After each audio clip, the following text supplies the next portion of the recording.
considering and evaluating the potential ballot measures, forwarding those results to the City Council, and as well as the draft community stakeholder and outreach plan. Finally, we last met on December 7th and discussed the utility tax.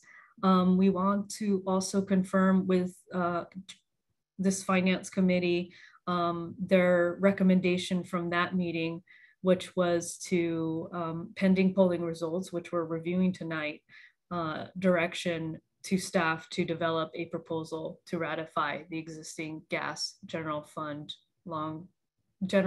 equity transfer. Next slide. This slide summarizes the City Council's motion on November 8th. We've completed items B, C, and D in December, and tonight's focus will be item A on the business license tax. I'm wondering if we could forward Leslie to slide 6. I wanted to skip ahead to this work plan for January through June. Tonight, we're reviewing the third round of analysis for the business license tax poll results. We're also scheduled to review all of this information with the council on the 24th. Looking ahead and what is going to be in packet this Thursday is a little bit more detail of what to look forward to in February through June, and what staff plans to present to the Finance Committee and Council. So the plan right now is to launch stakeholder outreach the first week of February, and to report on results of this outreach in April. And at the same time in April, draft using results of that information, the outline of the second round of polling. We're expecting to launch the second round of polls beginning of May, and review the results with you all to anticipate with a goal of June adopting a final approval by the council of a potential ballot measure. So next slide, please. Slide 8. Just a refresh, major components for consideration, items we've checked off and have kind of gone through with the City Council is tax measure, and whether or not it's a general or specific, and just based on that, what the legally required exemptions are. Within staff's report, we presented 3 scenarios that provide the committee with options for focus areas tonight, which is exemptions by council policy. If you recall, they were small retail, groceries, or none. Taxation level, staff has modeled rates between 5 cents to 20 cents per square meter monthly, and have also provided options to the Finance Committee for various tiering or thresholds. And also direction, and discussed later on in the slide, possibly direction and definition by the council of what is considered a small business based on square footage. For the modeling included in tonight's report, we assumed a 5,000 square footage threshold for small, but it really is based on, that's based on staff's kind of best guess. We're still waiting on direction for that. Next slide, please. So this is a quick breakdown of the various scenarios that are included in the staff report. As directed by the council, staff modeled a baseline as well as 3 options that address potential exemptions or lack of exemptions, no exemptions, and also square footage thresholds. The estimated generated revenue from this modeling ranges between 12 million and 59 million, depending on what type of exemption is by policy or basically the threshold square footage. The resulting tax impact to businesses would change based on council's definition of these various thresholds or definitions. Just to note, retail properties that are exempted in option 1. Those include restaurants. In total, retail properties in the city, there are 356, and half of those properties are equal to or less than 5,000 square feet. In addition, there are 11 grocery stores in the city ranging from 4,610 square feet and 41,330 square feet. The baseline scenario assumes no exemptions by policy. However, it exclude exemptions, excludes properties that are likely to be exempt per California law for a business tax. Estimated revenues potentially generated by this would range between 15,000 and 59 million. Option 1 includes an exemption for retail as defined here, being 5,000 square footage or less, and includes all 11 grocery stores. Estimated revenue for this option would range between 14 million and 57 million. Option 2 and 3 both utilize tiered rates. Option 2 would be a flat fee for businesses that are less than or equal to 5,000 square feet. We modeled $50 per year, kind of similar to our business registry certificate program. For all others, we assumed a monthly rate per square foot. Estimated revenues for this is 14 million to 56 million. And option 3 assumes tiered rates after a square footage threshold. So a flat fee for the first 5,000 square feet, using $50 again per year. And any square footage occupied beyond that threshold, we would apply a monthly square footage rate. So the key difference between options 2 and 3 is that option 2 would just say, okay, you're above 5,000 square feet, we're gonna apply the rate to all the square footage you occupy. So if you are a business that occupies, let's say 5,500 square feet, we're gonna apply 5 cents per square footage per month. Whereas for option 3, if you were a business that occupies that same square footage of 5,500 a month, we would apply $50 for the first 5,000, and then the 500 square feet we would apply a monthly rate. Next slide, please. Okay, this I tried to model as a similar slide you've previously seen so that we at least stay consistent a little bit. This model reflects, directed by council, the 5 to 20 cents per square foot monthly. We have since updated the average monthly commercial rate from $6.88 to $6.96 per square foot monthly. So the resulting low end of the model that we had results in a 7.7% increase in rent, while on the high end, if we were to apply a rate of 20 cents per square feet, it would result in a 2.9% increase in rent.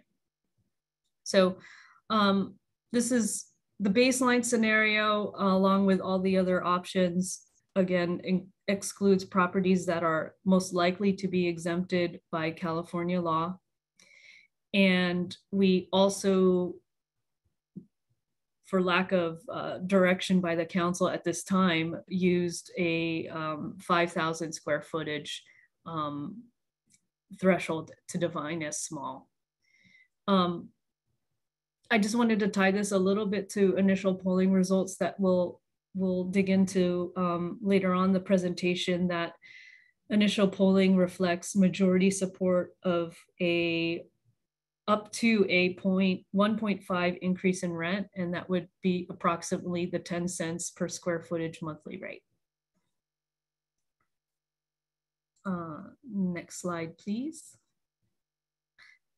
Finally, going through quickly the options for the escalator, staff has presented two options. One of them kind of closely mirroring what we have for the minimum wage ordinance. For that, we use as a basis of that escalator CPI. The second option kind of mirrors it against the annual budget process and the municipal fee schedule process, where muni fees are adjusted annually based on average citywide salary and benefit increases by percent. So there are a couple things to note there where utilizing an annual CPI as an escalator would mirror more closely and be reflective of cost increases for prices within the region and the economy, whereas utilizing something that would be aligned with the budget process and citywide salaries and benefits, we would be escalating this tax based on cost of service. Another decision point here too for the escalator would be whether to apply this by calendar year or fiscal year. Just food for thought here. The business registry is based on the fiscal year. Other things to consider, whether we should have a percentage cap every year. The minimum wage ordinance has a 5% cap annually. This second to the last bullet of alternative index or factor, in staff's research, we found some cities actually have that option in case there is a situation where a CPI isn't published. Those cities were using either city manager's discretion to assign an escalator or use the same escalator as last year. Finally, in the event the CPI were to produce a rate that's below the current rate in effect, whether or not we reduce the tax rate or just keep it same flat. So that's another consideration to think about here for the escalator. And that concludes our presentation on square footage tax. Next slide, we start talking about, I'm going to turn it over to Dave Metz, who's going to go over our key findings of our initial poll results. Thank you. All right, thank you very much, Christine, members of the committee. It's a pleasure to be with you. I'm Dave Metz, partner with FM3 Research, and pleased to be back with you to share our latest results from polling local residents, both to assess their views of conditions in Palo Alto, their assessments of the performance of city government, and their support for the potential revenue measures that are under your consideration this evening. I'm going to walk through a series of highlights from the poll. A copy of this presentation and the full top line results of the poll have already been shared with you in your packet. And at the appropriate time, we'll be happy to answer any questions that you have. So if we can move to the next slide, we'll see the methodology of the survey. I'm sorry, one more. This poll aligns with the last several polls that we've conducted for you. We were in the field just after Thanksgiving, running through the first week of December. We talked to just over 800 voters citywide who, based on their past voting behavior, are considered likely to cast ballots in this November's election. And as in previous surveys, the interviews were done with a mix of phone and online polls. Calls on landline phones and wireless phones, as well as, excuse me, email and text invitations. I should note that a number of places in the deck, we're going to compare the results of the current survey to that of prior surveys we've conducted in Palo Alto. As you may remember, our most recent survey was conducted just before the start of the pandemic in early 2020. So when we compare these results to those of the most recent prior survey, it gives us a picture of where public opinion is today versus where it was at the very late stages of the pre-pandemic era. So to start with, on the next slide, let's take a look at some basic metrics about attitude. One more logical note. Just a little bit about the structure, because we had to test a variety of different concepts here. We wanted to do it as thoroughly as possible. The survey structure is a little bit more complex than usual.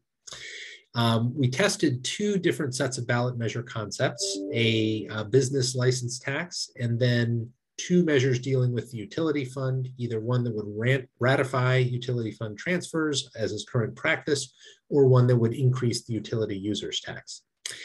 Questions about those two ballot measures were rotated with one another. So half heard the BLT concept first, half heard one of the utility fund concepts first. And the two utility fund concepts were also rotated with one another so that the order in which they were presented didn't bias the way that the respondents evaluated them. Those questions were then followed by a more detailed exploration of potential uses of funds that could be generated by a business license tax measure, as well as pro and con messages related to a business license tax, which were also presented in rotated order. Half heard the opposition arguments first, half heard the arguments in favor first, again, to just represent the kind of community back and forth that would likely take place around such a ballot measure. This all sounds a lot more complicated than it will look as we sort of walk through the results one by one, but just wanted to give you a sense of how we managed to integrate all of these concepts into the poll.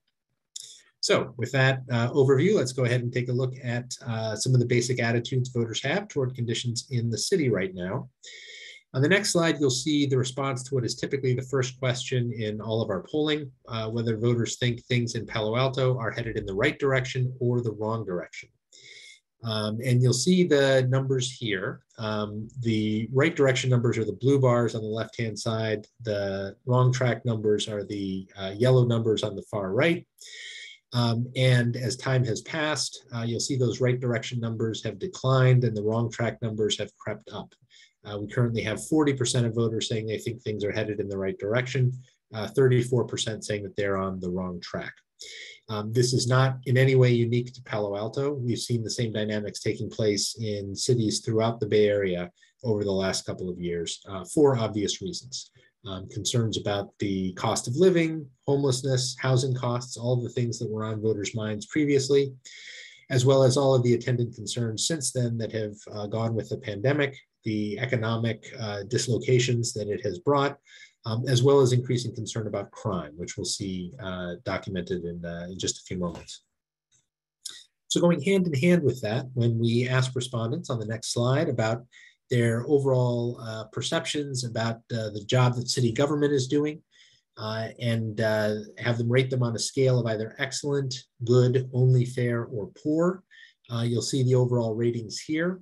A majority of voters believes that city government is doing an excellent or good job, but the breadth of that majority has been steadily shrinking over the course of the last couple of years and is significantly lower today than it was at the time that we last asked the question in our 2018 survey. Again, this trend is something that we have seen for most city governments across the region over the course of the last couple of years. And in fact, Palo Alto is one of a relatively small number where we continue to see an overall net positive evaluation of city government's performance. But the trend here has clearly been one where it's eroded a bit over time. So the next couple of slides will show you the range of some of the issues that are driving some of these perceptions among the public. If we can move to the next slide. We asked our respondents to rate the seriousness of a variety of problems facing Palo Alto on a scale of either extremely, very, somewhat, or not too serious. They are ranked here by the proportion that rated each either extremely or very serious, running down the right-hand side.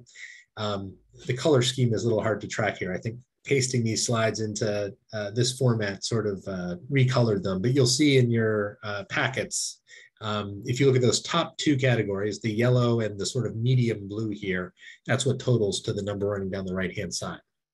So the top concerns are largely the ones that were at the top of the list before the pandemic. Housing costs, whether we describe it as the cost of housing or not enough affordable housing. Climate change, homelessness, number of people who are unhoused, majorities rate all of those as very serious problems. But then we have some new issues that are added to the mix as well. The economic impacts of the coronavirus is rated as a very serious problem by 2 in 5 voters polled. And as we move down the list onto the next slide, you'll see a range of middle tier concerns for voters, including the health impacts of COVID, traffic, waste and inefficiency, the amount of office and commercial growth and development, Crime, which only 1/3 of voters believe to be a very serious problem, but as you'll see, that's up from where it's been in previous years. And then finally, the amount that people pay in city taxes, which only 29% of those polled currently rate as being a very serious problem. If we move on to the next slide, you'll see the bottom tier of concerns in this list. These are all items that no more than about 1/4 of those polled rate as being very serious problems. Not a lot of concern overall about the condition of the economy. The amount local businesses pay in city taxes, you'll note there's a large number that just don't know enough to offer an opinion, more than 1/3 of those polled. But all of the issues you see on this slide are relatively mild concerns. And I would note that relative to what we see, particularly if we poll in larger communities like San Francisco, Oakland, or San Jose, where we often will have more than half of this list, with 2/3 of voters or more rating them very serious problems. The list of issues that voters view as being acute problems in Palo Alto is much smaller, and the intensity of their concern also tends to be a little bit lower. But the items at the top of that list relating to the cost of living and to housing in particular are the same as what we tend to see throughout the region. Now, of course, the issues that concern voters are not identical to where they were before the start of the pandemic. And on the next slide, you'll see a comparison between the current level of concerns voters express about some of these issues and what they said in 2020 and 2016. We've ranked them here by the percent change in concern that voters expressed compared to our 2020 survey. So the items at the top of the slide are the ones where we've seen the greatest increase in concern over the last couple of years. And the ones at the bottom of the slide are the ones where we've seen the greatest reduction in concern. And none of these will be very surprising given the events of the time in between. Concern about crime is up significantly. It's twice as many voters rating it a very serious problem as was the case in 2020. We've seen similar increases in most other Bay Area communities. And concern about the economy, what people are paying in taxes, those have all gone up as well, although they remain relatively low-level concerns. Homelessness continues a steady rise. Only 22% of voters viewed it as a very serious problem in Palo Alto in 2016.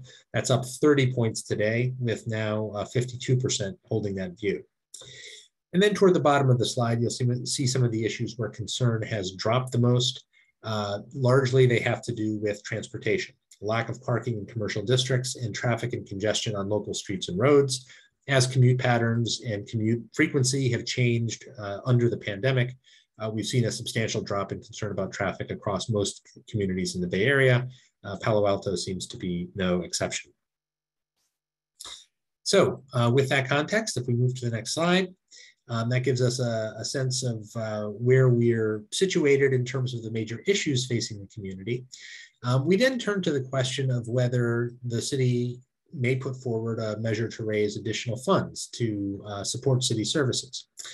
And we asked the respondents about a variety of factors that might motivate the city to move forward with placing such a measure on the ballot. And asked our respondents to indicate whether each was either an acceptable or unacceptable reason for raising new revenue in this fashion. We've ranked all the items on the slide here by the total proportion that rated each item as an acceptable reason for raising new revenue. That's the combination of the blue and orange bars on the immediate left of the graph. And a couple of things stand out from the slide. The first is that all of these seem to be suitable rationales for most voters for placing a revenue measure on the ballot. At least 2/3 of those polled rate each of them as an acceptable reason for taking that action. No more than about 1/4 object to any of them individually.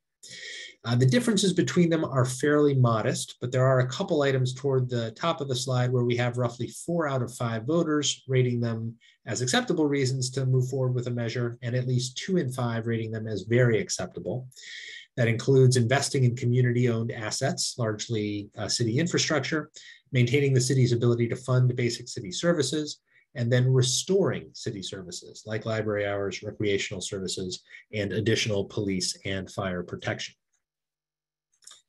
So with all that context, we then move on to take a look at the potential ballot measure concepts that we put before voters.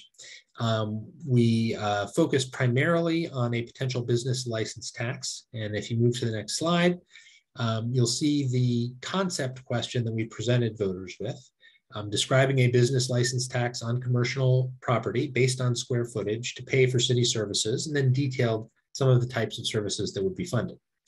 Now, I would note this is a very broad conceptual question. We do not specify the rate. We do not specify the potential costs that would impose on local businesses, nor who would pay it, who wouldn't, what exemptions might be present. Obviously, all of those matters are discussed in some capacity later in the survey and are subject to direction from the council if you choose to proceed with a measure. But we simply wanted to understand as a starting point how voters felt about the concept of a tax on businesses. And the results were positive, if somewhat tentatively so, given that we weren't providing a lot of detail. For the half of the sample, which you'll see on the left-hand side of the slide, that was asked about the business license tax before we presented the utility fund concepts, 68% indicated that they would vote yes, 25% no. Only 26% said they would definitely vote yes. Most of the supporters were more tentative in their support. Again, not surprising given the lack of detail in the concept we're initially presenting here. And then on the right-hand side, you'll see what happened when the business license tax concept was presented after the utility fund question. 54% support, with 21% indicating they would definitely vote yes. So still a majority, but a smaller majority than when the concept is presented on its own in isolation. On the next slide, you'll see when we sort of take these two concepts and then combine the different splits here in terms of the order in which they were presented, and then subject them to pro and con arguments, the way that the both breadth and intensity of support shifts over the course of the poll. And basically, it doesn't move very much. We start out with 61% saying that they would vote yes. After presented with a series of arguments in favor of such a measure, for the half sample that heard those positive arguments first, it bumped support up to 67%. For the half sample that heard just the negative arguments in isolation, support went to 63%. And I should note, by the way, that there were also intervening questions about how the money would be used and how the tax might be structured that likely impacted support. And then finally, at the end of the poll, after all the structural questions, all the pro and con messaging, we ended up with 62% in favor, 28% opposed, within the margin of error of the initial level of support that we saw. But again, even at the end of the poll, only 22% saying they would definitely vote yes. So broad support for a business license tax and concept, but many voters cautiously supportive and probably wanting additional information. Now, over the course of the poll, we did explore a variety of ways that such a tax could be structured, as you'll see in the next section. If we move on to the next slide, there we go. So we tested a range of tax rates that may be applied to business rent on a square foot basis, 0.5%, 1.5%, and 2.5%.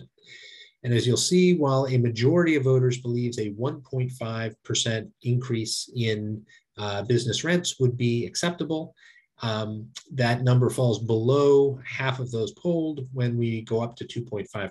Still a plurality, but less than a majority. At the lowest tax rate that we tested, 0.5%, support rises to 61% of those polled, with 36% labeling it very acceptable. We also looked, as you'll see on the next slide, at a variety of exemptions that might be included for different types of businesses under the terms of the tax, and asked people whether they would be more likely or less likely to support the measure if each of these exemptions were included. Overall, each of these exemptions had a net positive impact on voter support. We had at least half of voters who indicated that they would be more likely to back a measure if each of these exemptions were included, and in each case, only about 1 in 10 that told us they would be less likely to do so. The broadest and strongest positive reaction came for exemptions for small retail stores, with about a third indicating they would be much more likely to vote for a measure with that exemption, and about 2/3 in total more likely to do so. All businesses under a specified size, we had 58% more likely to vote yes, but obviously the size is not specified. So that's, again, one of those details that voters would likely want to know more about, and part of the reason why some of the results are more tentative. And then grocery stores, net positive, but with less strong reaction than we saw for the other two proposed exemptions, 52% indicating that they would be more likely to vote for a measure with that exemption. On the next slide, we also took a look at the duration of the measure and a variety of other provisions that might be included in it, and asked the same kind of question, whether voters would be more likely or less likely to vote for it with these provisions included. Interestingly, they indicated that they would be more likely to back a measure that would expire when ended by voters, as opposed to one that had a tax that expires in a 9-year period. They had a positive reaction to both of those formulations, and obviously voters like, in some cases, to see a sunset provision on a measure, knowing that it'll be of a limited duration, and if it's working, they have the opportunity to renew it. But in other cases, they like the idea of the measure being able to provide a stable stream of revenue on an ongoing basis while retaining the ability for voters, if they are moved to do so, to end the tax. So there isn't a strong distinction between those two durations that we see in the polling data here.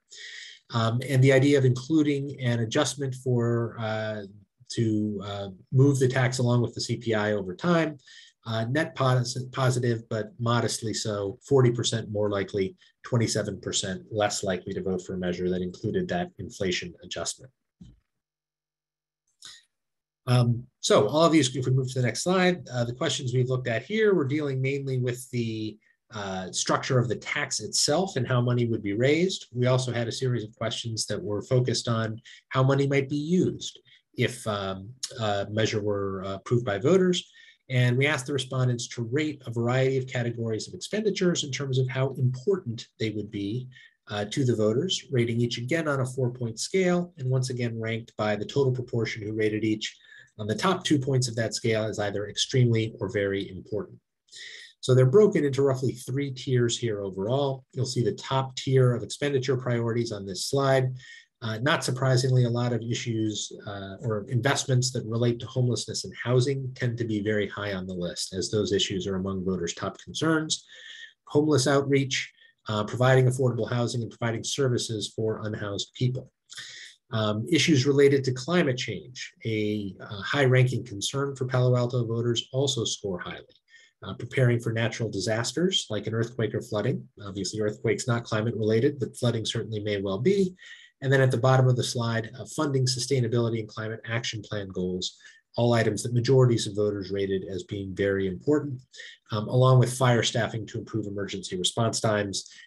Given wildfire risks, I think that's something that the public is certainly very conscious of right now. The middle tier of spending priorities you'll see on the next slide, and these are all items that we don't have quite the same breadth of voters rating them as very important. In fact, they're all just below a majority, other than the top item that you'll see on the slide here, another housing-related item. But if we include those who rate each item as at least somewhat important, it remains an overwhelming majority. So less intensity, but still things that voters think are worthwhile. This includes transportation safety, assisting small businesses, supporting police in a variety of specific roles within the community, parks, and the bicycle network. And then finally, on the third slide, you'll see the lowest tier of investment priorities. These are all items that no more than about 1/3 of those polled rate as being very important areas to invest money. And these include a number of issues related to recreation, the arts, and very specific facilities and services. Typically, those kinds of very specific items rank a little bit lower in polling like this, simply because there are smaller numbers of local residents who might be using any one of them regularly. So moving on to the next slide, that takes us through our discussion of the business license tax. We then had a couple of questions that dealt with the utility fund.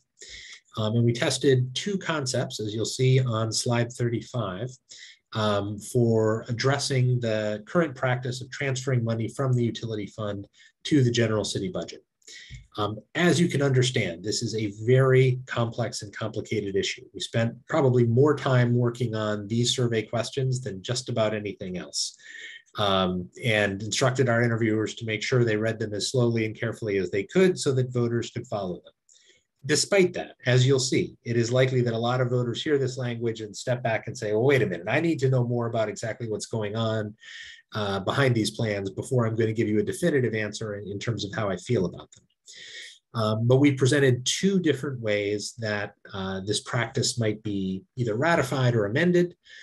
The approach on the left-hand side talks about basically ratifying the city's current practices. The approach that you'll see listed on the right-hand side talks about increasing the utility users tax to generate additional funds. So we offered our respondents both of these concepts and asked them to indicate how they would weigh in on each one, whether they'd vote yes or no. And you'll see on the next slide, the responses we got back were very distinct for these two concepts.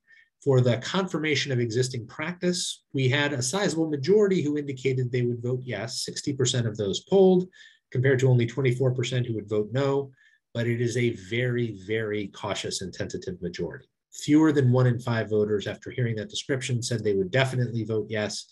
More than twice as many indicated that they would only probably vote yes or are leaning toward doing so. So again, the complexity of this issue is one that clearly would require some public education and outreach for voters to understand fully what they're voting on. But their instinct is, upon hearing that description, that it sounds like a good idea. In contrast, when we ask about the utility users tax increase on the next slide, you'll see that their responses are much more mixed.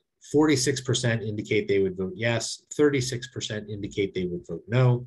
Again, very few voters who are definite in their position, either pro or con, but support is below the 50% threshold right off the bat. And that suggests a level of support that is much, much more tenuous than what we're seeing for the ratification of existing practice. And for that reason, even though we're not testing full ballot language here, it seems pretty clear that this concept is not viable, certainly compared to the ratification of the current fund transfers, which seems like it has a broader amount of public support out of the gate. On the next slide, you'll see the summary of our conclusions.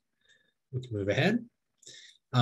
Essentially, from this initial polling, we see that the Palo Alto is facing the same kinds of challenges that most communities throughout the region and frankly throughout the state are facing right now.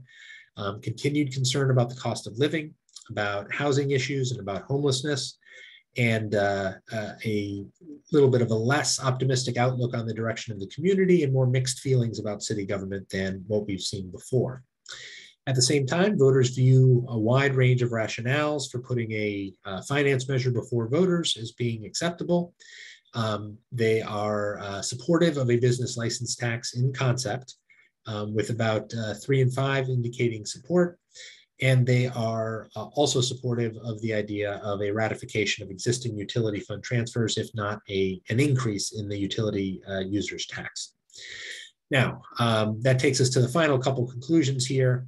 We need to be very cautious in how we interpret this round of survey results. As was previously discussed, this research is intended as the first of 2 phases of research. If you choose to move forward, you can provide direction to do a second survey that would test a more thoroughly defined ballot measure concept for the business license tax and potentially also for the utility fund, and explore the potential interaction of both measures if they were on the ballot together and what impact it might have for them to move forward simultaneously.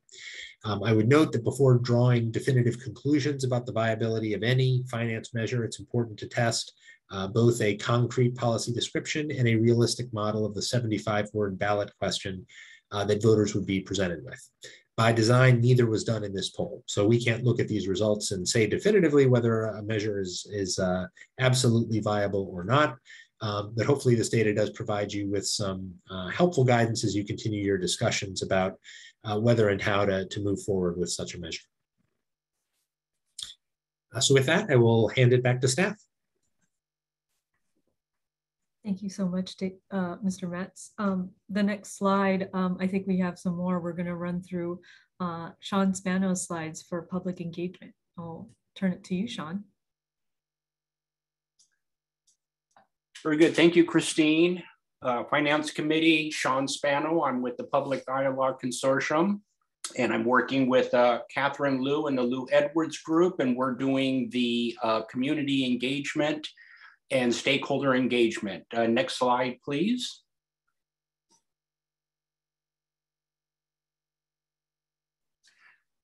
We can go to the next slide, please.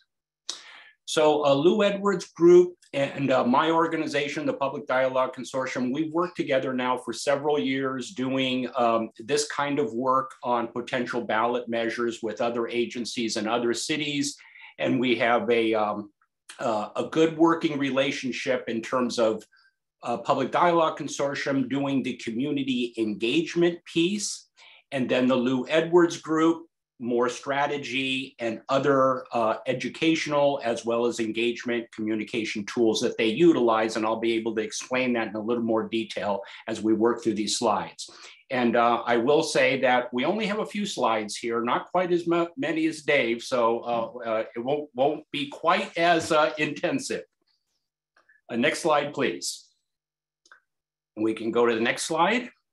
So our objectives here in the communication engagement piece is to design and execute a multidisciplinary engagement and communication process to support this project. And we really want to emphasize the multidisciplinary approach.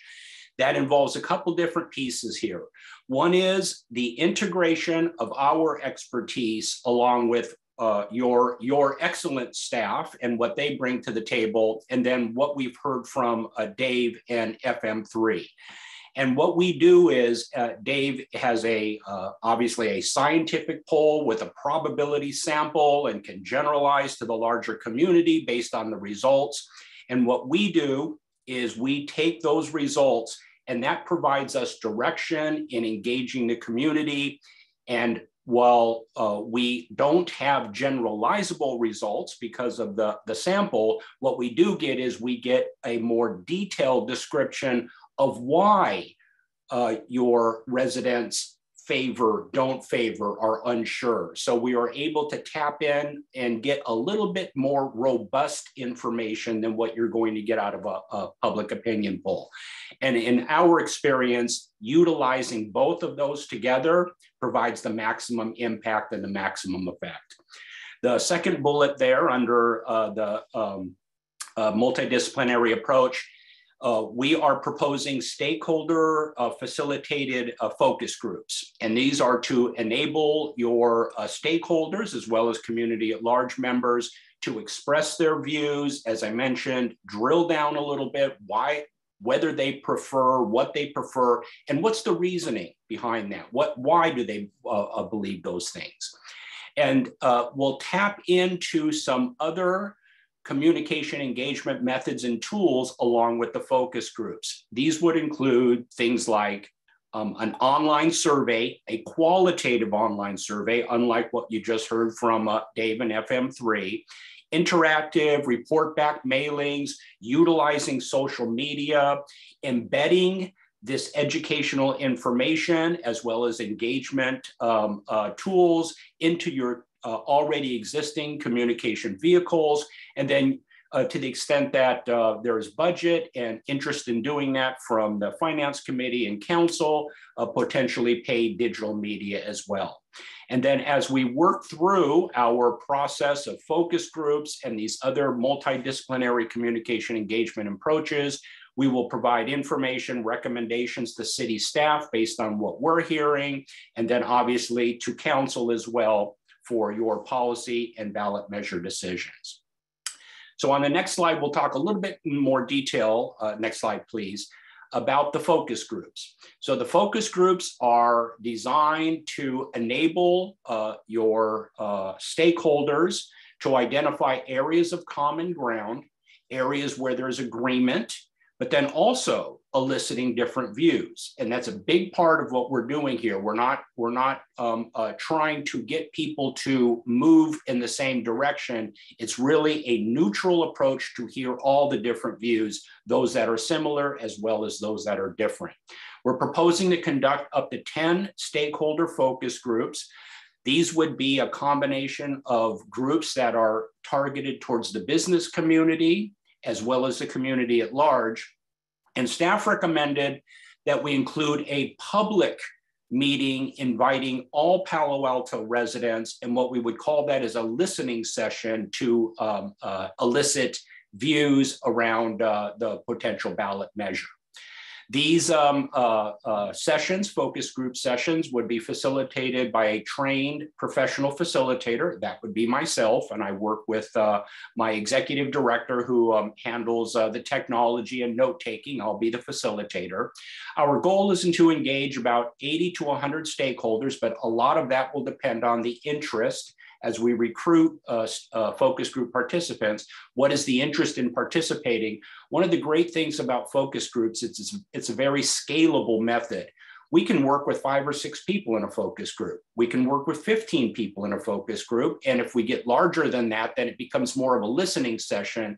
But our goal here is not to limit participation. If you have a lot of interest, we will accommodate that larger interest. We do plan on recruiting and starting the recruitment for the focus group, probably not this week. It'll need to be at least next week when council has when the full council has an opportunity to weigh in. And then we will obviously collect the participants' views. We'll take copious notes and careful notes and summarize those, and then we communicate those back, obviously, to you, City Council, in our regular and routine updates. Next slide, please. Along with the focus groups, we are proposing an online platform to engage in both education as well as eliciting views. And the online engagement, these tools would be a qualitative online survey, online platform. Again, that provides two different purposes, 2 different objectives. One is education, educating the community around the ballot measure, and also around your larger fiscal sustainability vision.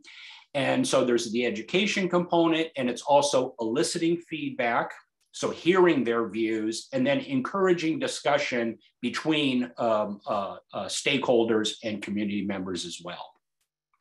Next slide, please. So the additional activities would be informational presentations by city staff. And so Lou Edwards Group is working with staff to identify some of your key executive members that would be providing these informational presentations. And when we say informational presentations, this is about your fiscal sustainability vision, as well as eliciting ideas from the community about what service priorities they feel are most important and pertinent. So it's not tied directly to the ballot measure, it's a larger frame around the ballot measure. And there are, we're also proposing in the spring, two regular mailings to ensure residents who still prefer this mechanism and don't get online, to make sure we're tapping into all the different segments of the community. And as I mentioned earlier, utilizing social and digital media outreach and information. We find it very helpful to use a multi-pronged approach, multiple communication channels to both educate and elicit input and feedback from the community. Next slide, please. And I know you'll have a lot of questions, I'm sure, for Dave and his public opinion poll. We are interested, and any questions you have for me, we are interested specifically in the stakeholder focus group recruitment that will begin soon, to hear your ideas about the organizations or constituencies that we should be targeting in our outreach and invitation. We've done a little bit of brainstorming with staff, but we're still adding on to that list and certainly want to hear your views on that. And then the informational presentations, also organizations that should be on that outreach list to invite and request for a city engagement presentation. So we can go to the next slide, but that does wrap up my presentation here and any input that you have. And I'll turn it back to Christine to take us to the next step here. Thank you very much, Mr. Spano. Next slide, please. Just moving along with the engagement plan and all of that, we wanted to also include for the Finance Committee's review core stakeholder communication elements. And we would like to seek some of the Finance Committee's feedback and thoughts on these displayed on the screen. A lot of the themes here we discuss is how to enhance high quality of service for the city in a fiscally sustainable way. Also addressing some of the setbacks to efforts and with the severe service level impacts we experienced recently with the pandemic and those ongoing concerns. We also want to improve and give the city the opportunity to recover from the fiscal impacts of this pandemic with more cost-effective and efficient services. And even with improved service delivery, seeking and working with the Finance Committee and Council on long-term fiscal sustainability. If you recall recently, discussions on the long-range financial forecast around that whole initiative and idea. This ballot measure can help invest in the community's future and enhance priority services of the community and help build upon high-level quality service as we evolve and grows by funding needed investments such as fire and emergency services, affordable housing, and support for the unhoused, parks, recreation, transportation, and other public services. Next slide, please. This is the last slide and includes staff's proposed motion for the Finance Committee. Parts A addresses the business license tax. B and C, B addresses the results of the poll and also staff's presented community and stakeholder engagement plan. And finally, Part C is regarding the utility tax and direction to staff to develop a voter ratification for that. That concludes staff's presentation, and we'll turn it back to you, Chair Cormack. Thank you so much, Ms. Paras, Mr. Mest, and Mr. Spano for that lengthy and detailed information. This is an important topic. We'll now turn to members of the public who would like to address the Finance Committee on these poll results on the revenue generating ballot measures and further refinement of the business license tax. If you would like to speak, please raise your hand in Zoom. Our first speaker is Winter Dillenbach. Please go ahead.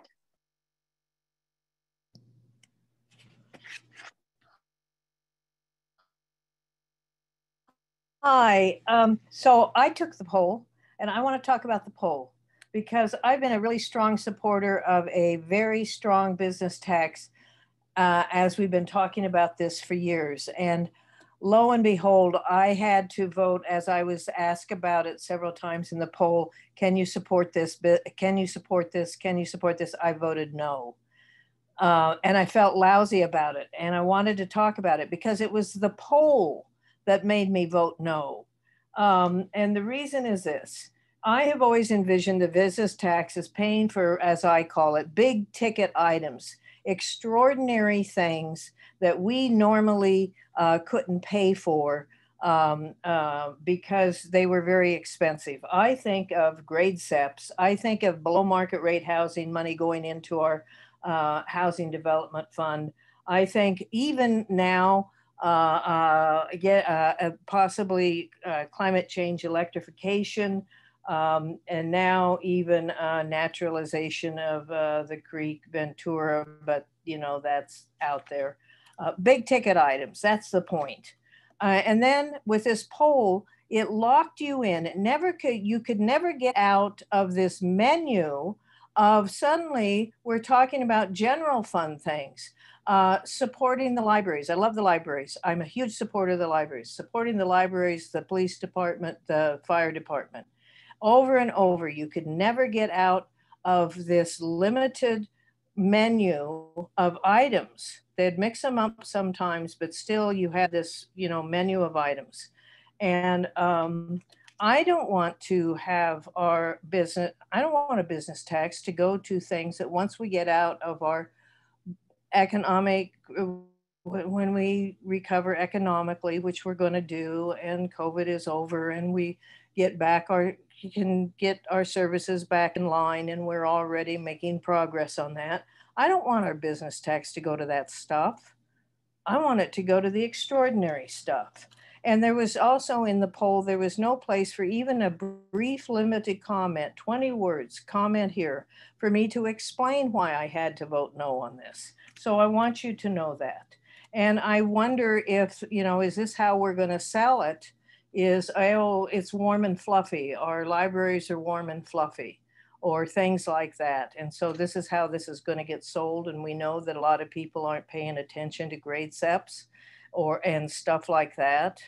So maybe that's how we sell it. I don't know. I'm just putting that thought out. Also, I happen to be chosen to be polled on, somebody circulated a private poll before this one, possibly some people think it was another council member voting for higher office, own private poll on business tax, which was had some pretty offensive questions in it, by the way.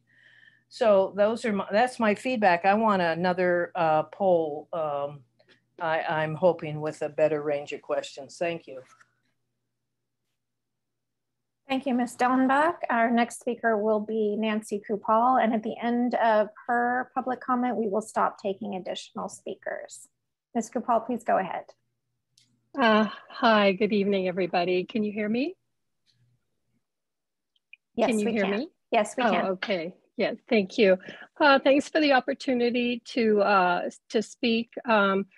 As a small business owner, I don't recall seeing the questionnaires or the surveys. However, I just wanted to bring to your attention that I think it's a bit of a slippery slope at this point in time. Timing is everything. And I can just tell you, I've been in Palo Alto now 19 years, owning, 2 cafes downtown, and dealing with a lot of us restaurant owners and other small business people. And I'm just afraid by adding taxes, even if small business is excluded, the final impact will be on consumers, and there will be a pass down impact from the larger businesses to the smaller businesses, because we're currently with very high vacancy rates, and looking at more taxes will just encourage people to go elsewhere. I would like to see our spaces full again. We are far from normal. That's why I say timing is everything. We are very far from normal. We are not recovered. I think very few businesses are seeing numbers that they saw in 2019. I can tell you I'm still 40% down, and I consider myself lucky. And I don't think this year is going to be a lot better the way it's begun. So I think that a business tax at this time may not be ideal, especially when you talk about funding libraries and things like that, that businesses, really are not going to benefit from. The residents will, but I doubt that any resident is going to want to pay an increased tax. So thank you for your time, and I hope you're sensitive to the timing of all this. Thank you. Thank you, Ms. Kupal. Our next speaker will be Charlie Widens. Mr. Widens, please go ahead. Yes, good evening, and thank you for the opportunity to speak to you tonight. So as you're discussing the proposed business license tax, we ask that you really consider the impact of this tax on the businesses, especially the small and medium businesses that operate here in Palo Alto. While we agree that the needs of the critical city services, such as addressing homelessness, affordable housing, emergency response, and disaster preparedness, we agree with that, but we do not believe this is the correct time to burden the business community. Businesses are already helping to keep Palo Alto fiscally sustainable by generating sales tax, property tax, and utility tax. And in addition, the new development now pays a significant commercial linkage fee for affordable housing. So we ask that you consider what this additional tax will mean. A business tax would not just affect big business, it will also affect the small businesses that are supported by those companies and their workers. Our small businesses who already have a tough time making ends meet at current tax rates would be devastated if big businesses leave. And as Nancy just said, businesses will inevitably have to pass this cost on to the consumer.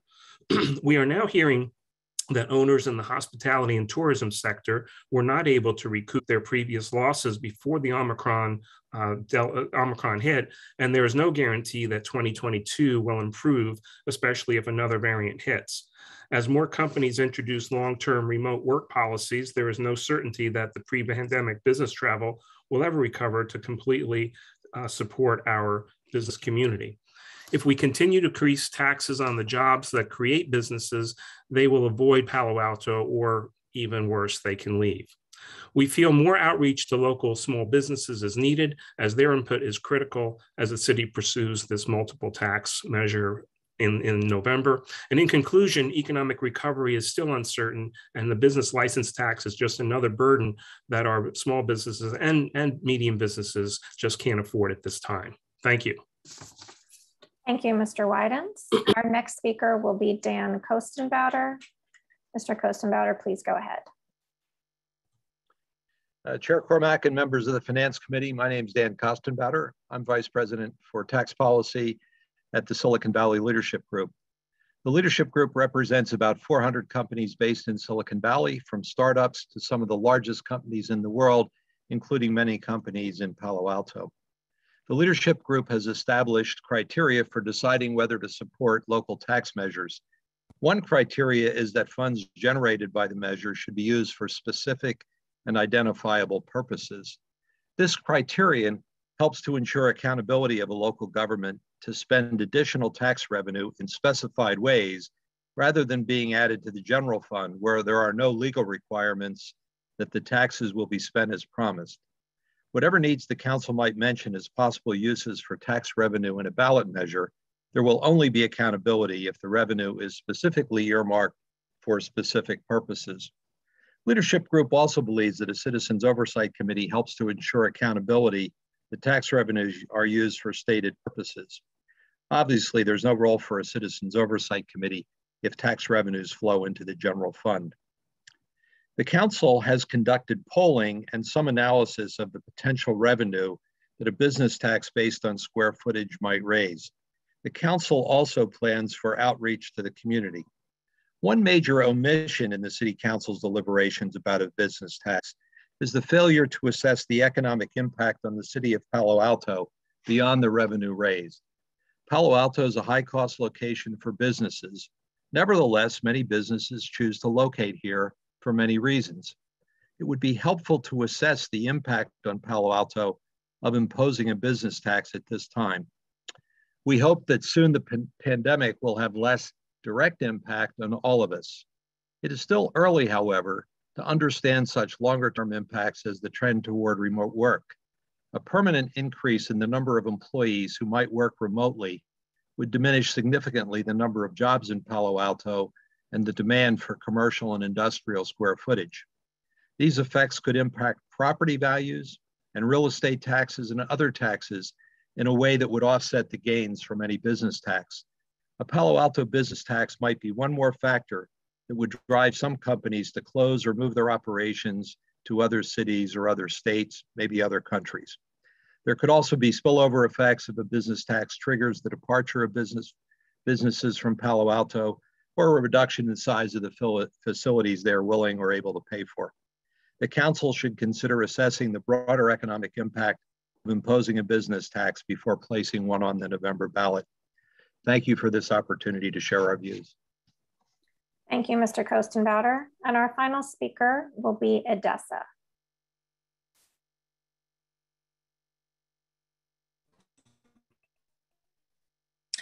Good evening, Chair and members of the Finance Committee. My name is Edessa Bitbadal, B-I-T-B-A-D-A-L. I'm the Chief Public Policy Strategist for NAIOP Silicon Valley. NAIOP Silicon Valley is the only organization representing commercial, property owners and developers in Silicon Valley. And it's a well-known organization throughout the United States. I am calling on behalf of the organization. We have been following your discussions and the reports since June of last year. And we're disappointed to see that the city is still moving forward with putting forward a tax during such economic times on the only industry that has hurt quite a bit due to COVID-19. It's coming from federal or state government. Numbers due to high taxes, and businesses already pay millions in properties revenues from the utility taxes paid by businesses. If the city pursues both measures, businesses will be exponentially affected. If we continue to increase taxes on job-creating businesses, they will avoid Palo Alto, or worse, it could be the final straw that pushes them to leave. And I can assure you that will happen because I've had 20 years of economic development experience prior to taking on the position working with commercial property owners. And that is the real. A lot of the previous speakers made absolutely valid points and the points that I was going to say, but I'm going to really go back to what Dan also just mentioned. The city has not performed any economic analysis to truly understand the impact this business tax could have on Palo Alto. And by moving forward without any economic analysis, you're basically going to be killing the golden goose in your own city. With that, I would urge the members of the committee, please do not put such taxes on the ballot. It's not the right time. And the sources of funding are for general fund, which will not benefit those who really need the services. Thank you. Thank you, Ms. Bitbadal. It was occasionally difficult to understand you. So in the event that you have written comments, you might want to submit that to the committee just to be sure that we captured everything you wanted to submit. All right, and with that, we return to the committee members. Let me just refresh my memory. Staff, you wanted us to separate our discussion, is that correct? To try to facilitate this, or no? It's to the committee's discretion on how to do it. We just recognize as staff that there are a multitude of topics, but ultimately you have a panel of folks here to support. Okay. I'll just say that I think it's hard to separate the polling from the business license tax discussion. So let's just see how we do in the first round here. And then if we need to narrow as we go, we will. Councilmember Filsath. Thanks. Yeah, I just wanted to ask a couple of questions first, and then regroup with more later. What is our business registry? Jog my memory, right? What's our business registry fee right now, and how does that how does that structured? The fee right now, it's annual $50, and $50 a year. Yeah, yeah. And that's for everybody, or are there exemptions to that or anything like that? No exemptions. It's a voluntary basis. A voluntary basis. Yeah. So small retail, we do have some exemption or for small size. I'm sorry, I would need to go look up the specific parameters, but there is some, I use air quotes, small business parameter within it. Okay. Seems. Okay. Seems I mean, it might be justified, but it seems complicated to have both a business registry fee and a business license tax. I mean, in a perfect world, those would get consolidated somehow. Okay. And then I had a question for legal, right? And I should have asked this on a previous session before we got this far. But if we do a tax and some of it is dedicated to a specific purpose and others is general use, is it a 66 or a 50% threshold? Within a given tax type, you'd be looking at segregating the revenues so that some of it is legally mandated to commit to a certain use and others of it would go to the general fund? Yeah, what if we did something like that? Does that impact? I've never seen one. I'll have to look more at it. Off the top of my head, I would say that you should proceed on the assumption that that would require 2/3. 2/3. Okay. Okay. Okay. Thanks. And I want to come back later. Mayor Burt. Sure. So a mixture of questions and comments. We're using now this. I forget who's the source for the analysis on numbers of businesses and the breakdown. In any event, every data set's going to have some flaws, but I saw one, for instance, that left off the page for me and was cited even tonight. And that's claiming Molly Stone's is 41,000 square feet. That's way off. I think that's about double their square footage. And that alone doesn't matter much to me. I just, part of the question is, you know, how accurate is the whole set? So I'll just put that out there. And I'd also like to be able to see more about what businesses are being viewed as exempt. So for instance, we have in the financial services, I was trying to understand what are those boundaries, and I don't know if staff can explain it, but I saw that under state law, it looks like it's not everybody who deals with every form of finance. It's anyone that has, I understand it right, maybe 50% of their business is essentially competing with conventional banks. I forget the exact wording. Does staff have any clarity on that? And this is regarding the exemption for banks and financial institutions. Yep. I recall in our, oh, go ahead, Molly. Christine, you might be able to help with this. We did an initial quick look at that. You know, it is what it is. If the and it's not something we can impact with our own local rule. If a company pays the tax that the state assesses for those financial types of firms, then they'll be exempt from our local. And we didn't do a lot of kind of hypothesizing about you know, exactly what type of firm, because firms can be organized in different ways. And so that would be something that would be part of the implementation program in terms of auditing and making sure that businesses that don't pay that state tax do pay our local tax. But what basis did our consultant use to come up with the modeling? Who got exempted in that model? Right. We used real estate data, and within that real estate data for each property, the CoStar database assigns property types. And so we used the information available to us within that database. And that doesn't really answer my question well enough. So that can be as a follow-up, but the financial institutions are a broader category apparently than those that are exempt from the business tax.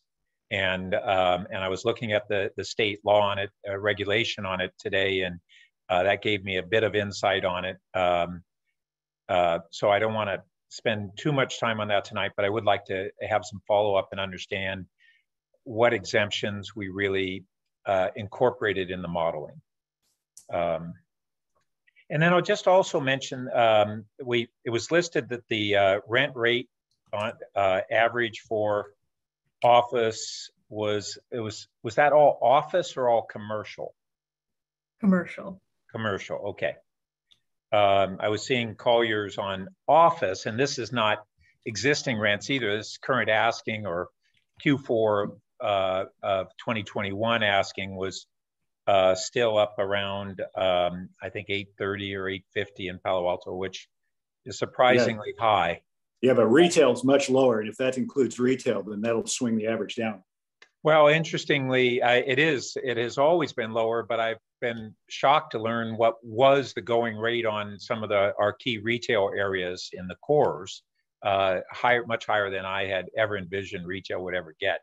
But certainly retail is lower, warehouse is lower. Yeah, and that 850 or 830 is a hybrid office, a B&A office.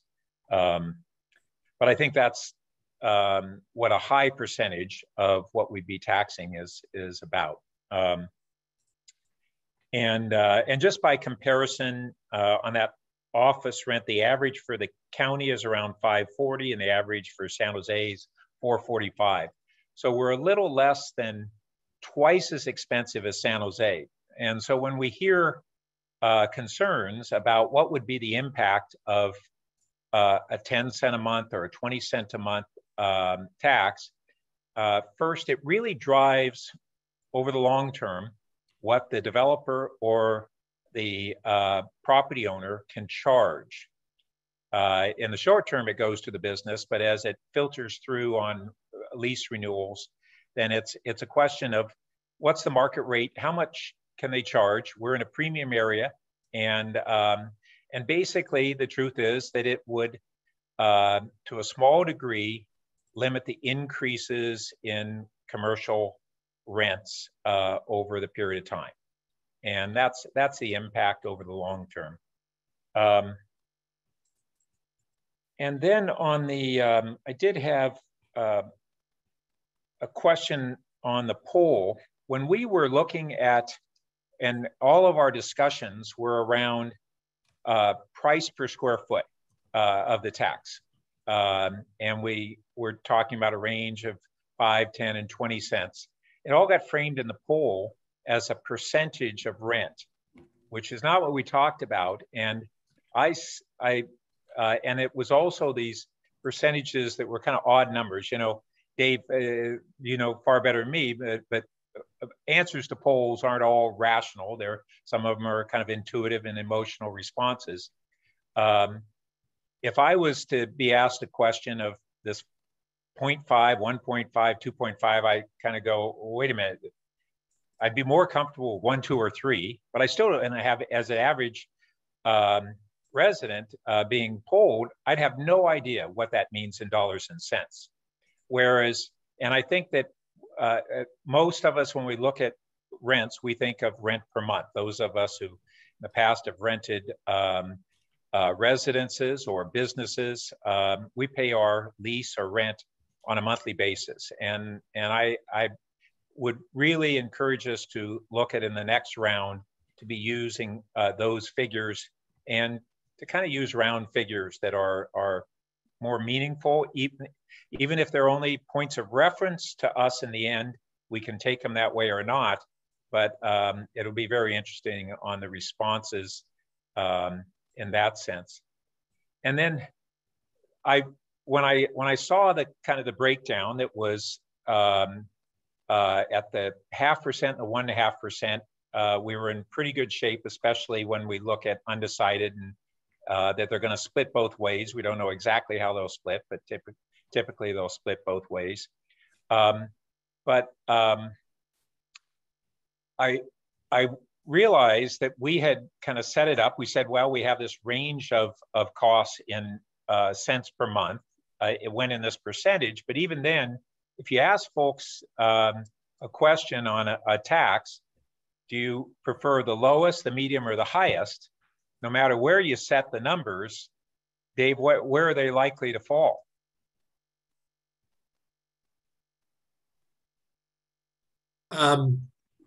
I understand your point, although I will say that I think when it comes to taxes on businesses, we have seen a wide range of responses to that question. If the respondent themselves does not perceive themselves as paying the tax, sometimes they're more enthusiastic about a higher tax rate if they believe there's an inequity that would be addressed by increasing it. So it's not always as simple a one-to-one correspondence as it is if you're talking about taxes that are charged to individual residents that they pay directly. I appreciate there could be other influences, but I realized after looking at it that it would be very interesting to ask them a range that's a different range and see where they are. And just one note I would add is that the question was sequenced so that we started with the highest amount and then worked our way down. You're absolutely right that that might yield some bias at the lower amount, because psychologically the voter sort of hears, well, we're getting a discount from the initial rate that was put forward. Or in the case of this tax, perhaps they react negatively to that. But just so that you understand the context of the question, the first one they heard, the cleanest read, would be on the 2.5%.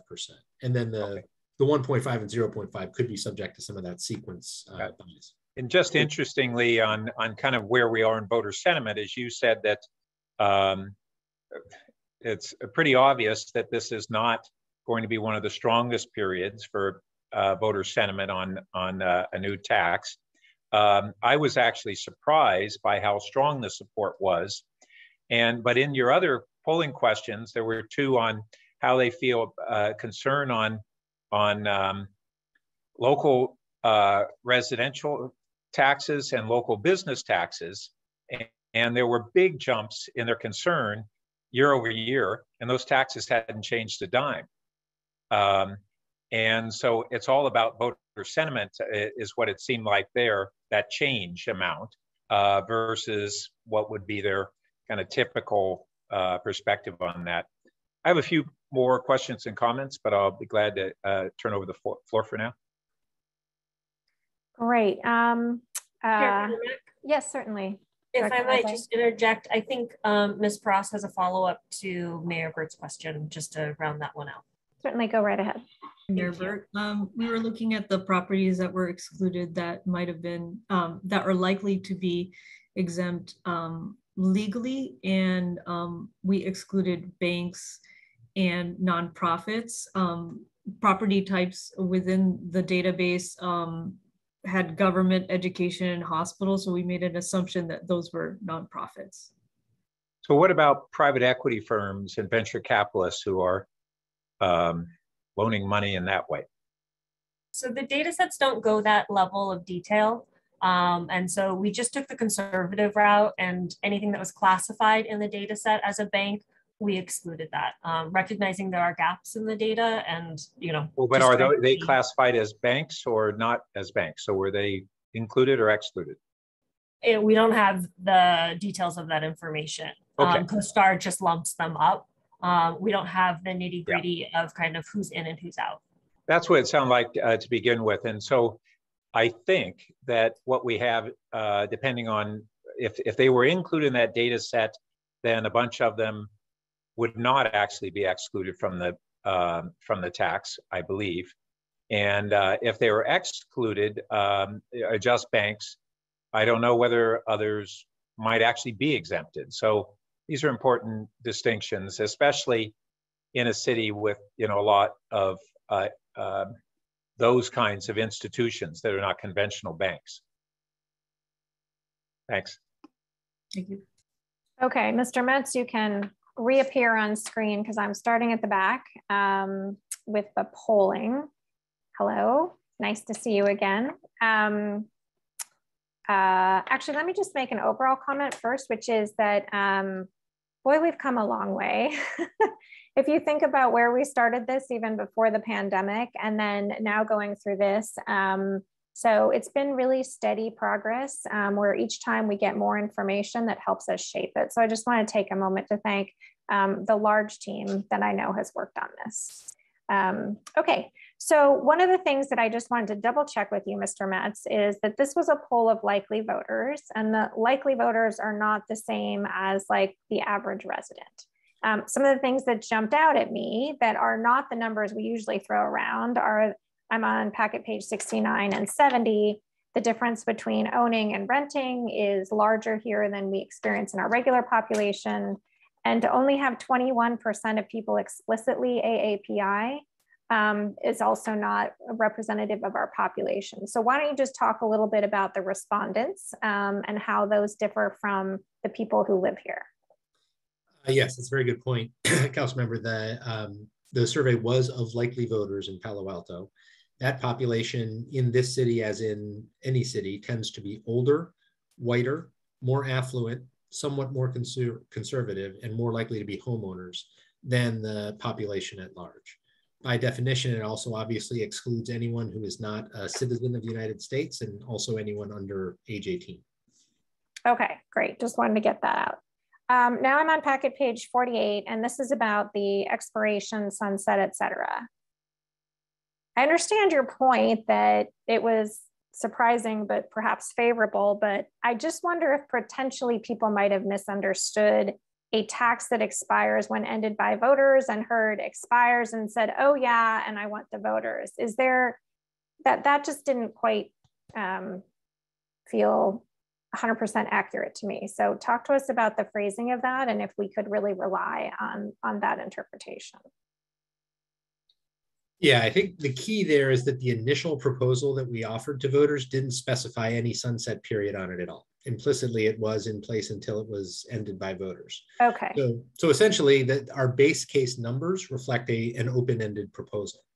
And so it's really sort of the most rigorous measure is to measure the proposal of a 9-year sunset against where we started, which didn't mention a time limit at all.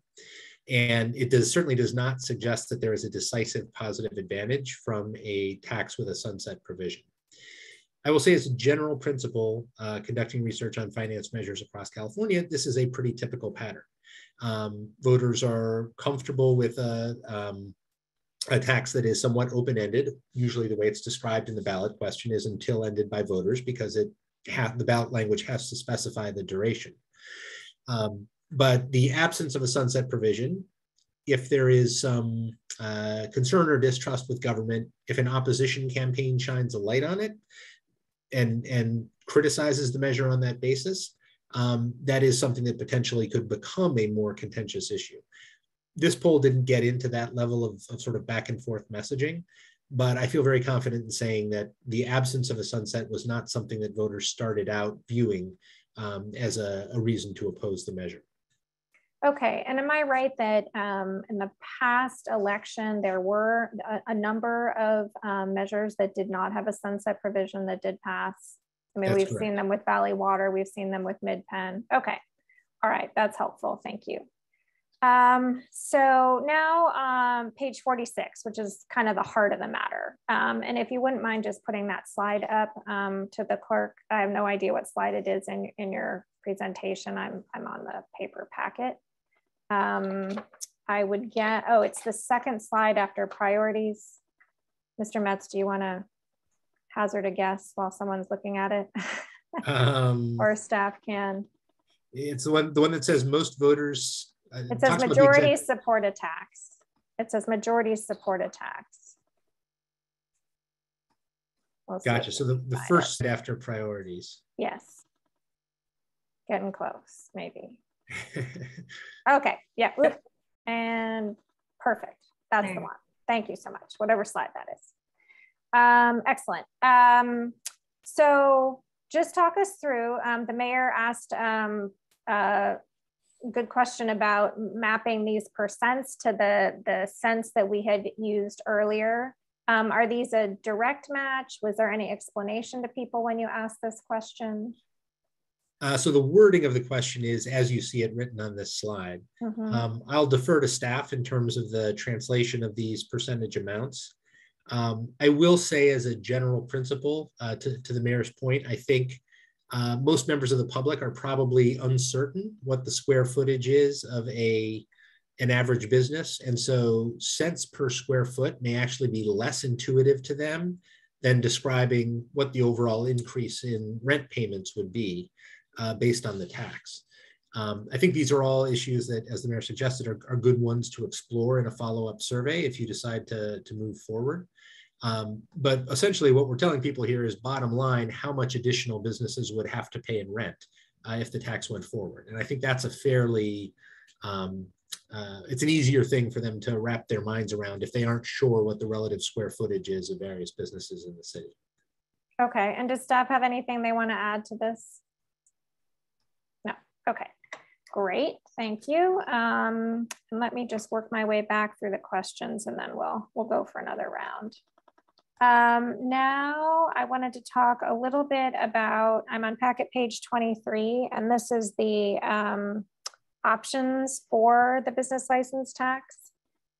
Specifically, I'm interested in option 2, which is the annual fixed flat fee for all businesses measured by square footage. Other times we've had this discussion, and Councilmember Vilsack touched on it with the business registry versus a business license tax. There's been a value to the city to understand the data, like who are the businesses, how many employees, where are they located, what do they do, et cetera. Talk to us about, because this really will get to exemptions. Like if we exempt small businesses, we won't know who they are, what they're doing, et cetera. What do we think the value is of data if we go with option 2? How would that help us, whether in this or in other things the city does?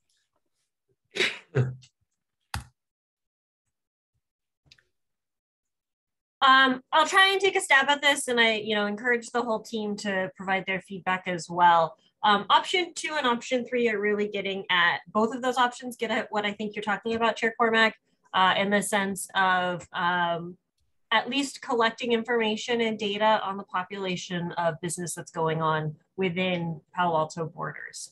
I think from a value prop perspective, it's really about, as the council has identified, or at least one of the reasons why staff put this in here is council has really identified, for lack of a better term, economic development, recovery support for the community as a priority. And, it's a lot easier to help support a community or a cohort of businesses that or understand kind of what is and the makeup of, as opposed to kind of shooting or yelling out into a void. Now, it's not a perfect answer, and it's not a perfect solution either, but it does provide a better lens at and a better or an increased ability, I think, in terms of transparency on the types of businesses going on within the city limits, and then also ultimately council priorities on how to support or adjust for those. So, and I also see Ed is on the line. Thank you. And others as well. Perhaps I would just add to what Director Nozay described as one additional consideration, which is the simplicity of effectively requiring everyone to submit a sheet of paper or filing a return, so to speak, in a way that reduces the administrative burden associated with sorting out a variety of different types of exemptions, as well as, quite frankly, providing some flexibility for the future should the council decide that exemptions or modifications in responsibility were to change in future years. So the option that has more of a baseline fee for all would enable that type of flexibility down the road. Okay. Hopefully also when we say piece of paper, there would be an online version of a piece of paper. That's what I meant. Yes. Necessarily be having a piece of paper.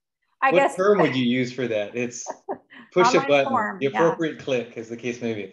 I guess the other thing that would be interesting to think about is that would also be a method for people to request an exemption based on their industry, or and identify it. So over time, we'd have the ability to learn to get a little bit more granular on that. And I think that would be appropriate, really from both sides. Okay, that's helpful. I think I will go ahead and we'll do another round here. I have more thoughts on the polling and the outreach, the next polling and the outreach, but I think, the big thing that I think it would be helpful for the committee to weigh on, should we choose to, is, the level of business license tax we think is supported based on the information we've been provided. Okay, Councilmember Vilsack. Super, thanks. I actually wanted to ask a question on the polling as well. And it's interesting, if you look at question 9, which is rationale for a tax measure, right? It comes up the top, the things that score really high are, community assets, library, communication centers, basic services, police and fire. And then a little further down are affordable housing and climate issues. So that's question 9, which is, what do you think are good rationales for a tax measure? And then question 10 is, what do you want to spend it on? And the things that come out to the top of 10 are homeless outreach and disaster prep, and then affordable housing and climate come lower down, and then services stuff, community services, libraries, recreation, police, and so forth, come down much lower. And on the face of it, those don't seem to line up exactly. And I wonder if any color or thoughts on that?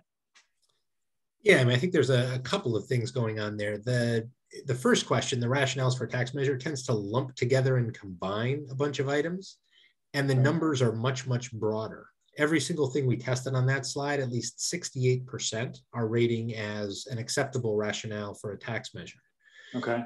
But when we look at the individual projects, the rank order changes, but the numbers also drop dramatically. The top testing items are much lower than those sort of collective rationales for moving forward with a tax measure, largely because I think they're much more narrowly defined overall. Okay. But as a general principle, the individual projects and services that people are most enthusiastic about funding line up pretty neatly with the issues they view as the most pressing problems facing Palo Alto. Okay.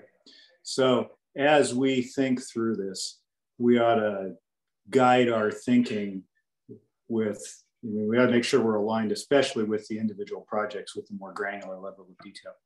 Okay, that's helpful. Okay, maybe I'm getting ahead here a bit, but on the options, you know, the thing I like about option one is that I think you know, we're going to exempt small retail. I think that's a really simple idea that will resonate with a lot of people. Okay. What I kind of don't like so much about option one, again, it feels weird to have this big step, okay, between 49.99 square feet. I actually kind of think 5,000 square feet might be the right threshold. But you get this big step between 49.99 and 5,001, okay? So 49.99 you pay nothing, and 5,001 you pay $3,000, right? I mean, that feels a little odd, okay? And that's true of option two as well. What I did like, and this goes to, I think, a little bit the city manager's comments, is if we chose to go with option two, or especially option three, you know, it feels like there would be an opportunity to get to one piece of paper, right? I think he said it's just, you know, here's what it costs, okay? Up to 5,000 square feet, $50 for each square foot over 5,000 or whatever, or if it's option two differently, but this is your bill, right? And by the way, here's the things we want to know, how many people work there and so forth. So it seems like an opportunity to sort of simplify that because, and rationalize that. So I liked that a little bit about options two and three. Option three sort of, it collects less money, but it kind of, it does away with the stair step at 5,000, at that 5,000 feet. And also the notion that if you have a 7,500 square foot retail business, right? Well, it's not that much more, okay, than 5,000 square, 4,900 square, sort of the ramp up. So that sort of feels more natural to me, right? Again, traded off of that is it collects less money. Okay, so that, and then a couple other thoughts. One, going beyond that, one is, I'm going to guess we can recommend just dropping the UUT increase. Right, probably everybody agrees with that. Okay, right. And then the second question is, the thing kicking around in my mind is, if we come up with a business tax and we do the gas transfer tax, to your report says, well, it's inconclusive whether people would work for both. And so the next round of polling, right, I would think, we want to be, okay, let's target that specifically as one of the things that we want to identify. Are people going to get phased by, two revenue measures on the same ballot? Or are they going to say, well, they're really different things, okay? One goes to, the restoring the gas transfer, and the other is a thing on a completely different group and so forth. So are they going to be able to compartmentalize those things and think about them independently? So the next round of polling might be the way to I think we'll look at that if we choose to go forward with both of those. Okay, so again, yeah, I sort of lean, I kind of like option 3 actually, right? If the numbers can be made to work, because it's simple. It doesn't give us the clear message of we're exempting retail, exempting small retail as clearly as option 1, but you know, we ought to think about maybe that can be made to work. And I don't know if it can or it can't, but we ought to think about that. Okay, thanks. Herbert?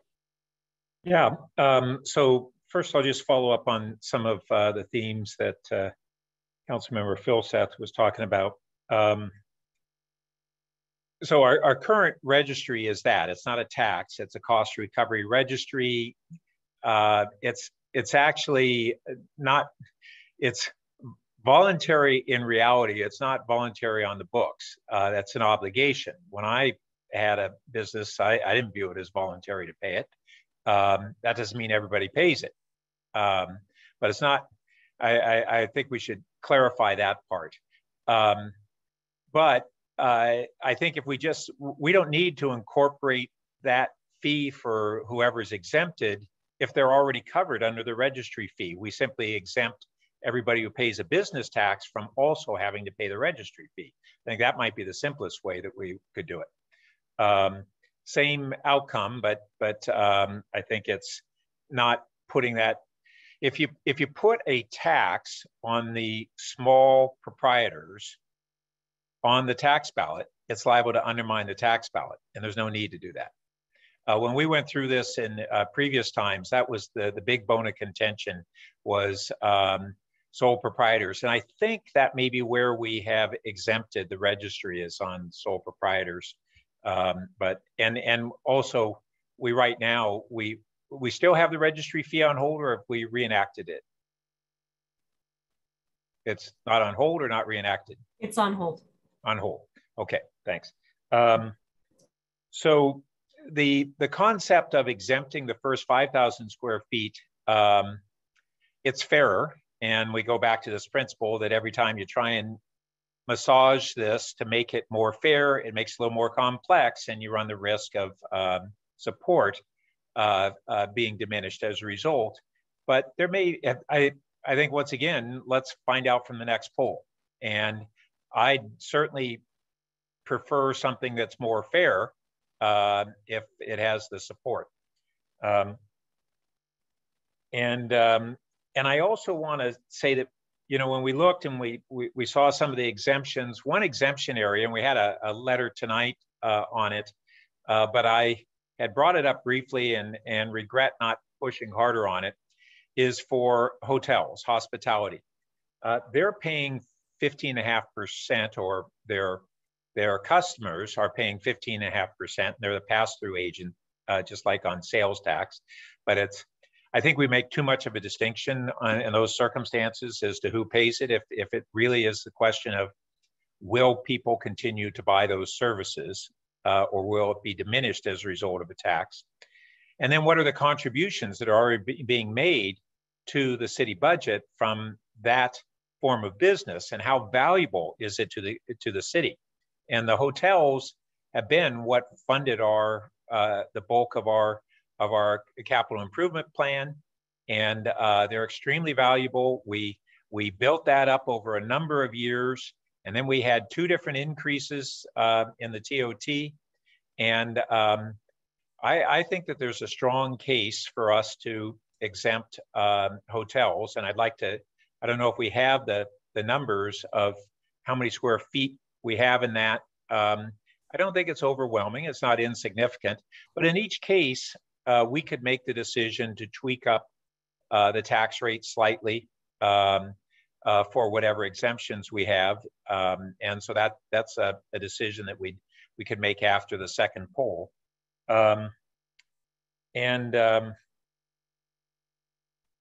I'd also, when we do the additional polling, I'd be interested in exploring a little bit more on what Dave had suggested under the fire support. There's always strong fire support, but it would be very interesting to see a question of how much of that today is related to a new risk that wasn't on the voters' minds in as recently as a few years ago, which is the risk of wildland fire protection and the need to address that.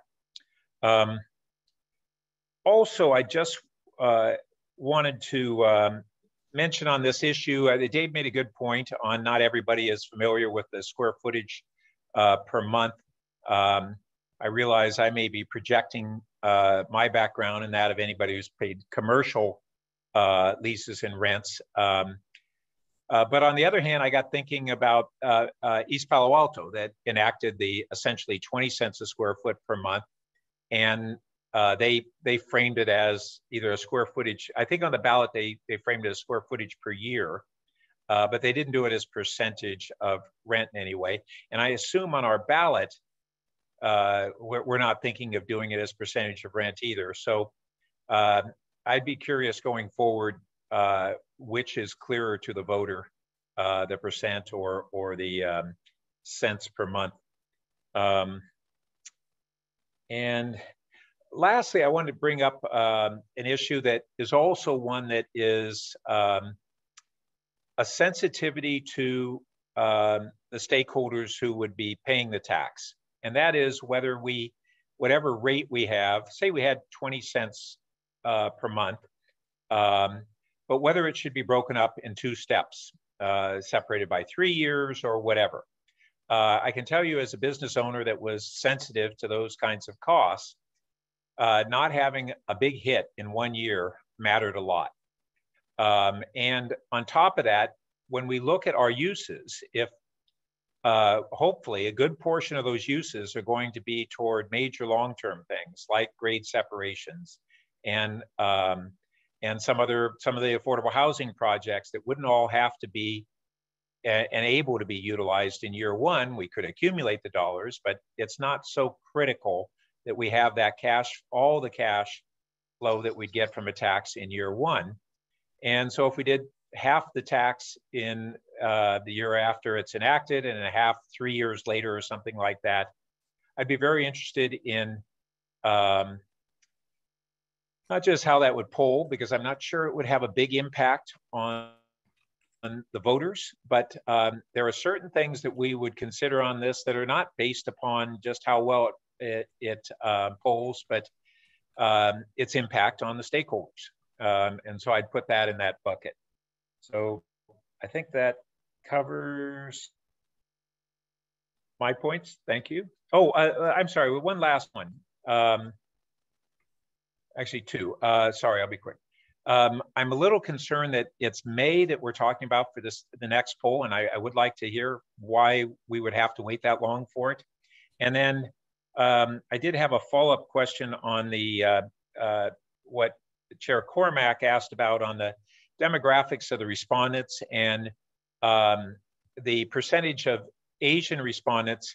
How does that compare to the likely voter demographics? Because my memory is that we have a pretty big disconnect between our resident population and our likely voter population. Yeah, I think Mr. Metz addressed that in his answer, but go ahead. Oh, I missed it. I'm sorry. Yeah, no worries. We'll go again, and then staff can answer the. Actually, Dave, why don't you just answer the same question on May timing? Sure. Well, I'll turn to staff on the timing question because I think there's a variety of steps that they're having to sort of factor together in setting that. In terms of the demographics of the poll, as mentioned before, the poll itself is a demographic match for the population of likely voters in Palo Alto. That population differs from the adult population in a variety of ways, as you intuited. Mayor Burt, to address your question on May timing of the poll, a second poll, right now our plan is to conduct focus groups and community listen discussions during February and March, and then report out on these results in the April timeframe, to which also included in that package a draft outline of the second poll. And then allow for the Finance Committee and Council to provide feedback on that before launching in May. So that was our thinking within our work plan. And are we precluding a third poll? I'd be interested in maybe moving up the second poll and considering a third poll. been operating under the assumption of 2, but obviously that is a discretion of the council to do 3. I would look to our experts in terms of, you know, saturation of feedback and that kind of thing, because they have far more experience in that than I do. The other reason, to your point, just as staff was trying to prepare for 2 rounds, the other piece is we wanted to be far enough along in the process that we could actually pull and test the ballot language, which means we have to be pretty far along in terms of the drafting of the actual language, the ordinance, et cetera. So we were trying to both take that aspect plus the stakeholder engagement and operating under a 2-poll assumption. So like I said, it's the committee and council's discretion on 3. Yeah, so I was anticipating that the second poll would inform us on substantive issues, and we only then would we be ready to refine it to the ballot language. So that makes me even more inclined should be considering 3 polls and perhaps moving the second one forward. But I'd be interested in the discussion on. In addition, Mayor Burt, some of your questions you had raised square footage and inquiring square footage for hospitality. Packet page 27, we have a hospitality category totaling 1.4 million in square feet Thank you. No, thank you.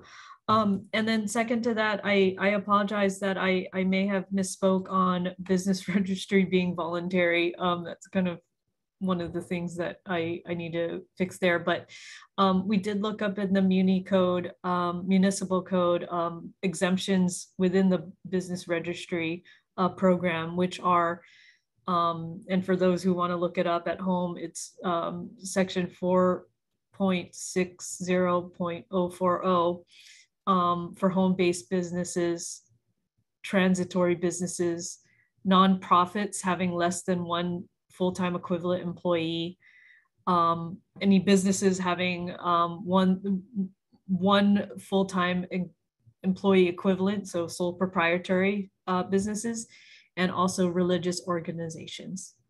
So hopefully that is helpful for that. And I think we were also talking about internally, staff here combining possibly concepts of exempting businesses that also register within the BRC, and possibly under those assumptions, maybe coming up with a different model there, or potential option. Right. Great. I think the interplay between the two is something that we definitely, I hear what you said, Mayor, as well as Councilmember Phil Seth, on kind of the BRC versus a tax.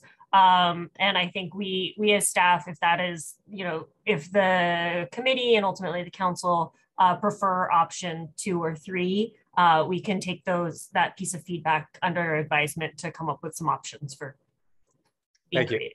Great. Okay, let me respond to a few things my colleagues have talked about, and it's this trade-off we've had from the beginning between simplicity and fairness / accuracy, or great design. And I think we're really at the rubber meets the road here. It's possible a poll in the spring could help us make this decision. It's actually kind of a policy decision. I think it might be something the full council should discuss next week, and see if we can talk about it in general terms and come to some conclusion that then informs, the details. Personally, I'm super torn between being simple. I think probably just the scar tissue from the last time when it was, one of the things that was hard is it was a little bit complicated for people to understand. And I don't think people are in a better mood this time than they were the last time we were thinking about this. And that's reflected in the poll data. Hotels, I definitely see both sides. It is a pass through. They are they are contributing significantly to our, our capital improvement plan. Specifically, it is a high rate. I'm gonna have to think about that a little bit. But I think we are really close. I think these things, while important, are more at the margins. If you think about where we started and where we'll end up, these are at the margins. Is it retail? Is it under 5K in square foot? Like, I think we're at the right level of detail as we're talking about it. So I just want to be sure that, this discussion is, everybody understands, and in the context we're headed in. We're headed in the right direction, and we're in a smaller ballpark than we were before. I think the stair-step impact that the mayor was suggesting is worth considering. I agree that would not be a polling thing, that would be done in focus groups. And so I want to talk actually a little bit about that first. So I can certainly imagine, Mr. Spano, that some people, including maybe some of our public speakers, are going to raise their hand and say, how do I join? Will there be a way for people to say, I want to participate in the focus group, or will it be structured some other way? What we're planning now is some targeted focus groups that would be recruited by invitation. And that would go out, as we're conceptualizing it now, that would go out to organizations, and they would be able to choose participants who would be in the focus groups. And we would also at least have, as I mentioned, one listening session that would be available for all Palo Alto residents. And depending on what the interest is, we might want to have more than one listening session to accommodate whatever interest there is out in the community.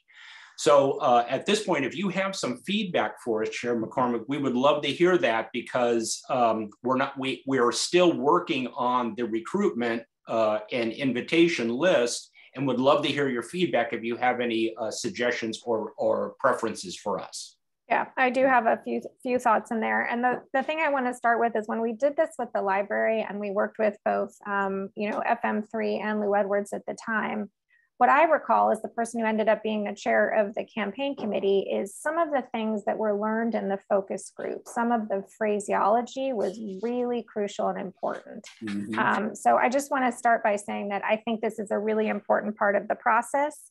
It adds the context and the emotion and the feelings to the data that we're reviewing tonight. So listening session, town hall, that's great. It's important that everyone have an opportunity to respond to it in a fair amount of detail. That online engagement form you were talking about, that's also something that anyone will be able to fill out. Yes, and let me just make a distinction here. There are two online platforms. One is more on education around your sustainability vision and what service priorities the community prefers. And so a little more broad and general. The other online survey would mirror the same questions we would ask in the focus groups. So if you can attend a focus group, you can go to the online survey and get and answer similar questions that we would be asking in the focus groups. And that allows us to collapse and combine the results there and expand the number of participants. So we want, as I mentioned, we want multiple ways of giving the community, business community, as well as the community at large, opportunities to provide their input and feedback. Okay, so that second one you described is only available to people who are invited in a focus group, or it's available to anybody? Okay. Available to anybody. Okay, great, wonderful. Okay, the next thing I wanted to talk about in this area was languages. You mentioned there'll be 2 mailings. Will these only be in English, or will there be additional languages, or like a link to get the information in another language? We typically work with multiple languages and translators and have translation around invitations. And I'm not sure where staff is. We haven't talked about that with staff and what your cultural expectations are in Palo Alto, but we would favor that approach to, again, broaden the circle of participation. That's also something that's evolved in the past couple of years. We're doing that now with like our transportation notifications and, and utilities, I think. So that's something that's important. I mean, with respect to the, you know, do you have a list? I hate to just have each of us sort of list off, here are all the people we think you should reach out to. Do you have a list we can respond to? Because it would take forever if we each go around and list all of the stakeholder organizations. Yes, if you could just voice them now, we'll take the notes. I'm kidding. Good. If you as committee members, and ultimately we will obviously pose this council question to council as well, could provide that information via email to staff, we can pull those together. If there are a few you wish to highlight now, of course, we will take those notes as well. Okay, I'm just going to say again, it'd be helpful to know who's already on your list, right? This is not the first time we've done this. You know, you have to go to Rotary and Kiwanis, right? Like, okay. All right, so if you can give us a list, that'd be helpful, and then we can respond to that. Of course. How are we doing on time overall? Oh, okay. All right, so I'm still hearing the mayor say 20 cents a lot, and I didn't really see 20 cents as something that was viable in the poll. So the three of us should, you know, decide as we make this motion tonight if we want to narrow it a bit, or if we want to leave all the data that's been provided here, you know, for the council discussion on Monday. But I think in this round, Councilmember Philseth, I see your hand is up. Maybe if staff could just pop up the slide of the decisions you need from us tonight. And let's see if we can start moving towards that.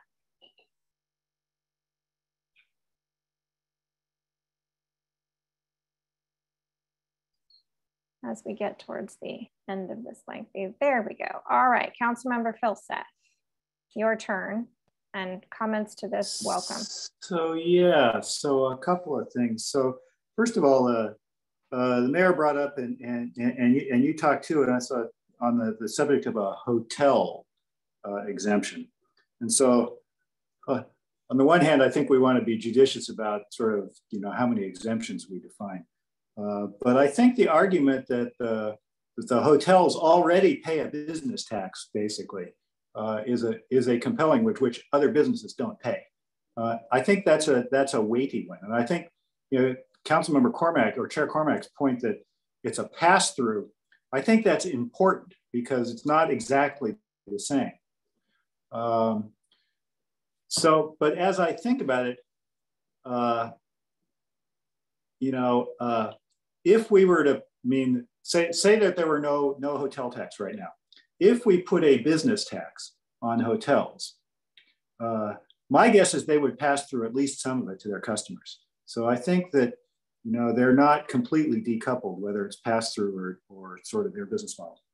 And so, you know, on some like, you know, really loosey-goosey numbers, you know, my thumb in the air on how much, you know, a 10 cent a month per square foot business tax on hotels would be, my guess is it's a few dollars per room per night, right? Just really roughly, and please don't, you know, hold that until like smarter people do this, right?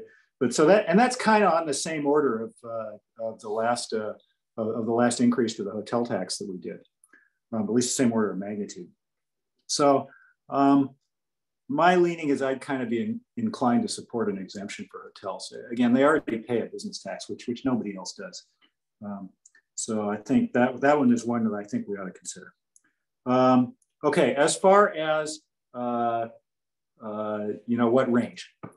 You know, when we look at these measures, we're looking at, so where's the community's center of gravity in terms of the trade-off between, you know, sort of more taxes versus versus less services and so forth, and how do those things balance out? Looking at the poll data would kind of indicate that the communities, you know, the community's hunger for where that saddle point should be is, you know, 5 cents a square foot is probably too low. Okay, so it's probably north of there. I'm intrigued by, I think the mayor brought up that the East Palo Alto has a similar tax that works out to 20 or 22 or 20 cents a square foot or $250 a month or something like that, right? I'd like to know that. I think maybe we could figure out exactly what that is when it comes back to council. I think that's an important data point for the range as well. So that would be my sense of the range, is that 5 cents is probably too low, and I'd like to know where our next door city is. So. Councilmember Phil Seth. Yes, you have it here. East Palo Alto has a $2.50 square footage tax on commercial over, I think it's 25,000 square feet. Okay. And so $2.50 per square foot is approximately 20 cents per square foot per month. Okay. So it would be that's why we modeled that upper limit. So that would be the. Okay. All right. I think that's relevant. So I think my guess is we're looking at least 10 cents, right? And then how far beyond that we want to go, in particular, how far we want to go beyond other cities and so forth. To some extent, that's going to depend on, people are going to ask, and quite rightly so, okay, well, what do I get for that? What do we get for that? And I think we got to continue to refine sort of, the usage model as well as the financing model, kind of in parallel with that. And I think, how far people are willing to go in that range is sort of, they're going to be asking, okay, what exactly are we going to get for this? And I think that's important. Okay. Mayor Burt.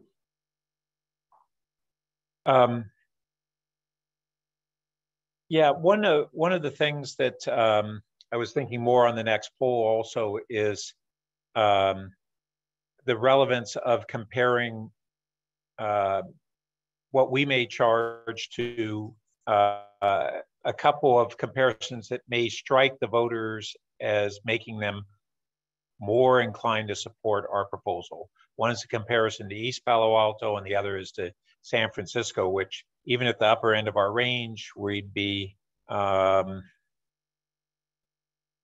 maybe in the vicinity of 20% of San Francisco's total business taxes. And I don't know what's the right number. The more I think about this question of, which are policy questions, which are poll-based, and there's a real dynamic between that. We're not deciding these things purely based upon the polling, nor purely based upon our ideal policies. It's how those two intersect and inform our decisions ultimately.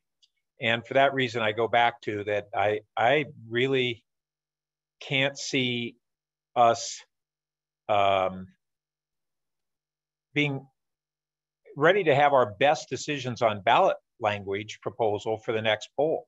I think we need some of the stakeholder feedback, maybe not the totality of it, because that may be iterative too, that some of it may, if we have a preliminary kind of outreach and get feedback that's valuable, then we refine our second poll, and then perhaps have some outreach based upon that second poll and what we really then think is the likely direction that we're going, and that's what we then poll in the end. So I think we should consider that. As far as going down through this list, the monthly rate, I'm not ready to make a specific recommendation. I don't think we should. I don't think we could make our opinions based on our preferences and values, but I think that we may be able to narrow things in guidance, but also it's fine for that to be a decision of the council as a whole. And I wouldn't want to make that decision until after the second poll. The exemptions, I would recommend that we exempt, once again, that we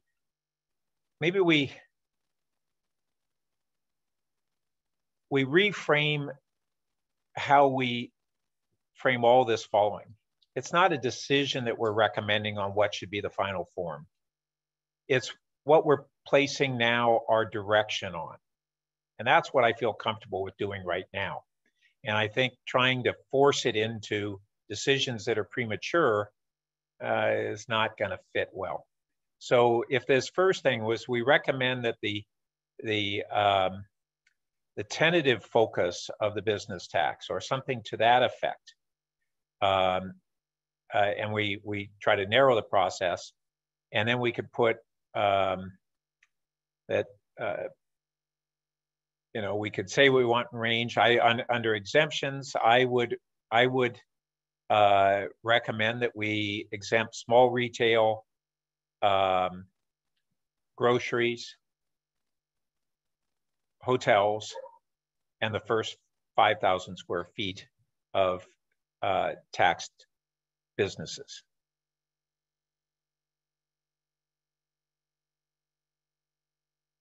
But once again, we're going to look at the final dollars. We haven't gone through the use discussion yet. So, you know, here we are trying to narrow things down, and we haven't decided what we really want to focus on the uses. And then that informs how much we would really hope to be able to have voter support on in dollars.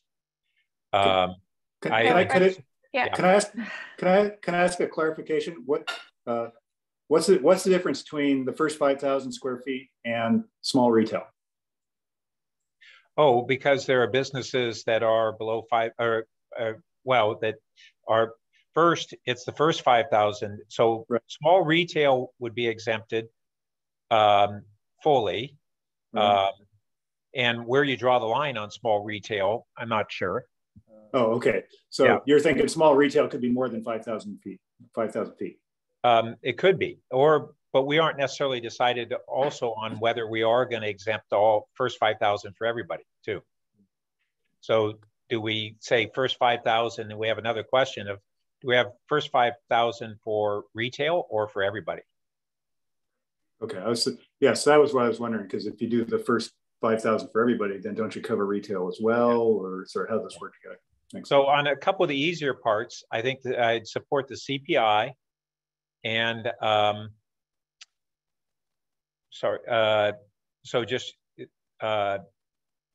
and then no sunset, because it looks like the voters don't necessarily support that. And then under this literal 1 through 4 smallest numerals, so we got 2 different small numeral sets there, but the 2 is capped or uncapped. Is that on the CPI? I don't know. Yes, or a maximum limit of which we can escalate. Yeah, and these are kind of details I don't think we need to get into right now, even at all. Whether it's indexes or factors, those are final decisions, but I think that's granular. I wouldn't even bother putting it in here right now. Then the last one, whether the tax rate can be reduced below the rate in effect immediately prior to the adjustment. I'd say that as well. I just put it as that we recommend it be on CPI, and we'll work out those other details as we get closer to the goal line. And yeah, we accept. So we're still struggling with those first 3 on what we want to recommend. So let me just pause here and ask staff, having listened to us and thinking about what we're going to do on Monday, if you want us to hash through 1 through 3 and attempt to come to some majority conclusion, or if you think we should, you know, at least on 2, I think we might be able to, you know, tentatively recommend that council consider. we'll put a lot of things in there, but I think that's worth doing. I think this committee should take a shot at A3, and then you know, does staff agree that well, anyway, what is staff thoughts on whether or not we should battle it out on a little I tonight, or wait for Monday? I think it would be helpful, but I also hear the comments, feedback from the committee that further discussion is necessary. So I think we're unlikely to come to a conclusion that's helpful on the monthly rate. Okay, right? We have a wide variety of perspectives. Is it helpful if we spend a little time on the option and see if there's some agreement there? Okay.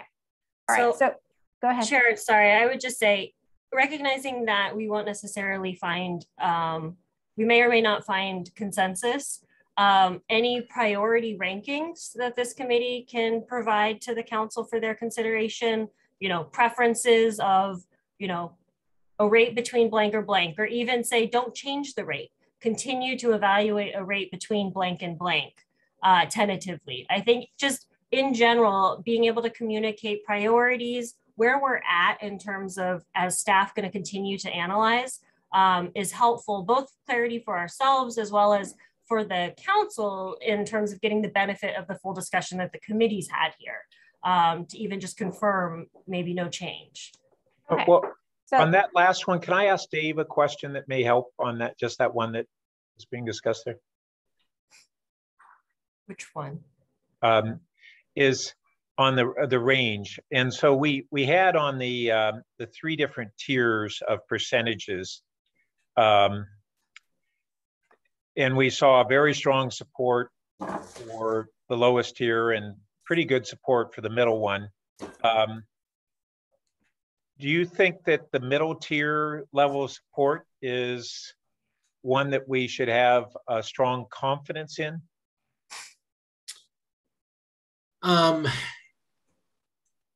I mean, it was polling in the mid 50s, which is right around the margin of error of what you would need for approval of a general tax.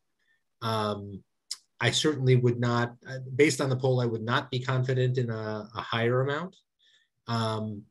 But I think it's cutting it fairly close. Now, that said, anytime you're disaggregating the pieces of a ballot measure and ask about them individually, for the parts differ from support for that attached to it. So it may, and the funding mechanism is always the thing they're going to have the most ambivalence about relative to where the money is going to be put to work. So with that said, I think, I guess based on this data, I would say probably no higher than that, but I would want to embed that number in a broader ballot measure concept before feeling strongly confident in it. Okay, thanks. Okay, well, let's see if we can move this forward here. So I'm going to go ahead and make a motion. Ooh, and now I've lost that. So staff can help me as I go. So for this is going to be so helpful. Great. Let's restore AI. If the clerk could do that. And I think for the time being, and then let's see if the discussion changes it, continue all 4 of the rates. So continue to review the rates. And I'm going to put in option 3 as a starting point, which again, to remind everyone, is the first 5,000. Well, I guess that isn't technically exempted. It's at $50. Let's start with option 3 and see where we get. And then also let's put in some softening language up at the top. That the city council, can to tentatively recommend that the city council consider. Because I don't want this to come the way finance committee recommendations often do, which is like, here's what we think you should do. All right, so now in A2, exemptions for, I guess if we do option 3, we don't need the 5,000 square foot limit. I'm gonna leave out retail on the assumption it'll be there. Again, the 3 of us can discuss this. So the only remaining exemption for, I'm going to say the hotel industry as opposed to hospitality. I don't quite understand the distinction, but it's possible. Are restaurants in hospitality, or or event spaces? Restaurants are part of retail. Yeah. Okay. And there might be event spaces, right? How about if you said people paying TOT? Well, it's not the people though. Well, the business is paying TOT. Okay, exemptions for businesses, paying the transient occupancy tax. Businesses subject to the, yeah. Okay, subject to, that's good, that's better. Right. Okay, and so we can take out A3 for the time being because we're just going to say anybody at 5,000 square feet and under, we want you to let us know who you are and give us $50. And And then is staff okay with us getting rid of B, C, and D and sorting that out some other time? Great. So 3, B, C, and D can all go. And I think the little 4, I haven't heard anything else that we're doing. So that can go. And then C doesn't look quite right. Develop a proposal for voter ratification of the existing, I guess we just get rid of as. Yeah. Gas. Okay. I think we meant gas. Oh, yeah. Actually, let's add that back in. It says, okay, with a G. Excellent. Okay, so let me start there and see if there's a second. And if there isn't, we'll just keep circling around here. Second. Okay, yes. Ms. Paras, did you have a question before we move forward? Clarification on A3. I know we're probably. Oh yes, fiscal calendar. Sorry, yeah. So here I'm of two minds. Calendar has some real appeal, and then it's just easier for a business to understand. You file your taxes, et cetera. On the other hand, a lot of things go up the first of the year. That's not ideal. Let's put in calendar for now, and then let's see where we go. I don't need to speak to this further. Councilmember Filsath. I don't think I do either, except the one thing that I was going to say is I think staff took this already. So if so, it doesn't need to be delineated. But somehow let's rationalize the business registration fee and the business tax so that people don't get two bills. Yes, agreed. That was yeah. Right. Okay, Mayor Burt. So I'm good with it. On the one thing on the selecting the calendar, I don't think we've really fleshed this out, and it's something that I'd actually like to hear a stakeholder input on. And I don't see any necessity for us to make a recommendation on that right now. So why don't we just leave that off? Does staff agree? Okay, you were on mute, but I think you said that's fine. That's fine. Okay. Okay, so we can just take the aligned part out. Yeah, that clause, perfect. Which is say aligned with the CPI. Annual escalator uses CPI as a basis. We don't even need aligned. And I think it's, yeah. Before we vote, staff have any other suggestions? Yes, please. Go ahead. Can I add, when possible, I want to make an amendment if that's okay. Okay, well, let's do that, and then we'll go back to staff so they can look at the whole shebang. Recommends Part D, let's see, the City Council consider eliminating the UUT option. Sure, I think that's sort of implicit in C. Mm-hmm. Oh yes, okay, sorry. Okay. Yeah, sub-bullet to C or something like that. Okay. And eliminate. We could just say and eliminate the UUT option. Yep. Yes. Okay. That's even better. Okay. I feel like there was one other thing that I had thought you were going to add. Oh, did we want to talk about another poll? Yes, that's what I was going to suggest. Okay. Oh, like I read your mind. D, yes. Consider. Okay, so we're not going to decide today. Come back on Monday. Staff, think about it. Talk with Mr. Metz. Consider a third poll in the early spring timeframe. Mm-hmm. All right. Any way we can provide more guidance on what the difference between polls 2 and poll 3 would be?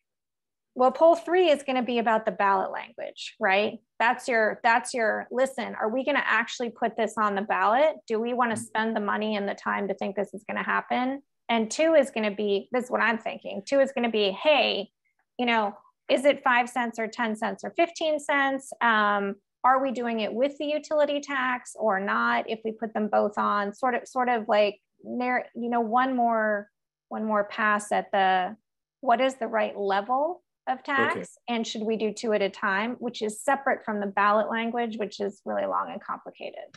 Got it. So your view on the third poll is it's basically a final go, no go. No go. Right. That's how I've seen council use it before. Yeah, sorry, go ahead. Well, or there may be a couple of important refinements to it, not just a go, no go. We've narrowed things down, but we have a couple things that we really want to refine. But I don't assume the third poll would be early spring. I was assuming that we'd move the second poll to early spring from currently mid-spring. Okay, then, so I wasn't clear. Maybe I'll just say consider adding a third poll in early spring. Does that make sense? We already have the second. No, the third poll would be in late spring. The second poll is currently scheduled for mid-spring, so I don't know how you. I understand. Third poll. Consider moving the poll to paying for a third poll, which would be conducted in early spring. It's not in the budget. No, it wouldn't. It wouldn't be conducted in the early spring. Right. It would be. I might interject, committee. We're talking about the same thing. I don't think. I think what staff fully understands. Moving the second poll to early spring and adding a third poll. So. Yes. I think all the question for council is to consider a three polling scenario. There we go. Consider a three polling scenario. Three polling work plan. That's all it says. No timing. Thank you, Director Nose. No timing. I will kind of ask for a little bit of your feedback in terms of your thoughts on if we were to turn this into a three polling work plan that includes three polls. If I could get your thoughts a little bit on how you would envision this moving through the process in terms of approvals and kind of review of things. Right now, we've been using Finance Committee to kind of do a lot of the workshopping and then, providing an outline for the full council review. I will say moving to a three poll time frame accelerates things significantly. And so I think acknowledging that one is important. And then two, if you have any thoughts on, are we moving straight to council at this point and perhaps not using Finance Committee as that workshop in the interest of time as we're moving into these coming months? Just again, recognizing council is on break in July, summer recess, that's on your agendas in July. All these documents need to be submitted to the registrar of voters basically by August 12th. Right. So June is the last time really for councils. So we're talking about a poll in March. We're talking about a poll in March. Right.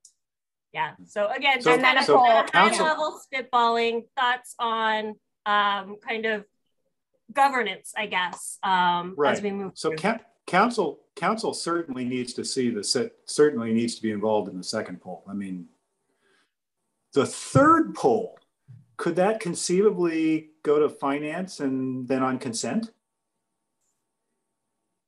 If it's just the language and it's an up or down kind of thing? Possibly. I'm not willing to commit to that right now. I will say even something like that will have a 1 to 2 week delay just to get it on that agenda. And when we're talking about getting to a June decision, right. 1 or 2 weeks makes a big difference. Okay, so let me put a pin in this conversation, because I think what we're doing tonight is saying staff and council should consider this on Monday night. And right. I think, the mayor is going to have a lot of influence on whether or not it goes through finance or comes straight to council and the timing. So I don't know that it's worth having us have a more detailed discussion tonight. I will acknowledge staff's legitimate concern that adds work and accelerates the process. So I'm comfortable with leaving it here and letting staff work with the mayor and whoever the new chair of the finance committee is. Mayor Birch. Okay. And I'll just add, I also don't think we need to determine that tonight, but we've seen this week where we're going right from this meeting to 6 days later, a council meeting on a follow-up of this. And we won't be doing that frequently, but if we have to do it 1 or 2 more times, that's feasible. Okay. Any last thoughts from staff before we vote? Team, anybody? Just clarification on A2 exemptions for businesses subject to TOT,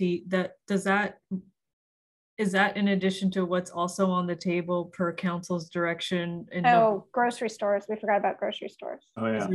Yeah. Is that the only other one that isn't captured by the 5,000?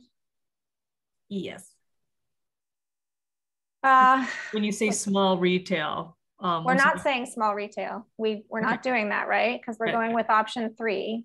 So we took that out. We just said 5,000 and under. Got it. Okay. But this, as written, does not exempt grocery stores. Councilmember Philseth, what are your thoughts? I'm okay with grocery stores. Sorry. I think council should consider grocery stores. I think that's consider exempting them. Yes. Okay, so let's add that to A2. Okay, but on A1, is it 5,000 and under, or is it the first 5,000? The first 5,000, it is not an exemption in option 3. The first 5,000 pays $50. And then thereafter, there isn't a big stair step. That first 5,000 is only $50 for everybody. Oh, wait a second. That's what you said you wanted. You said you wanted no stair step. Wait a second. Are we forgetting all the exemptions to the business registry, the sole proprietorships, and so forth?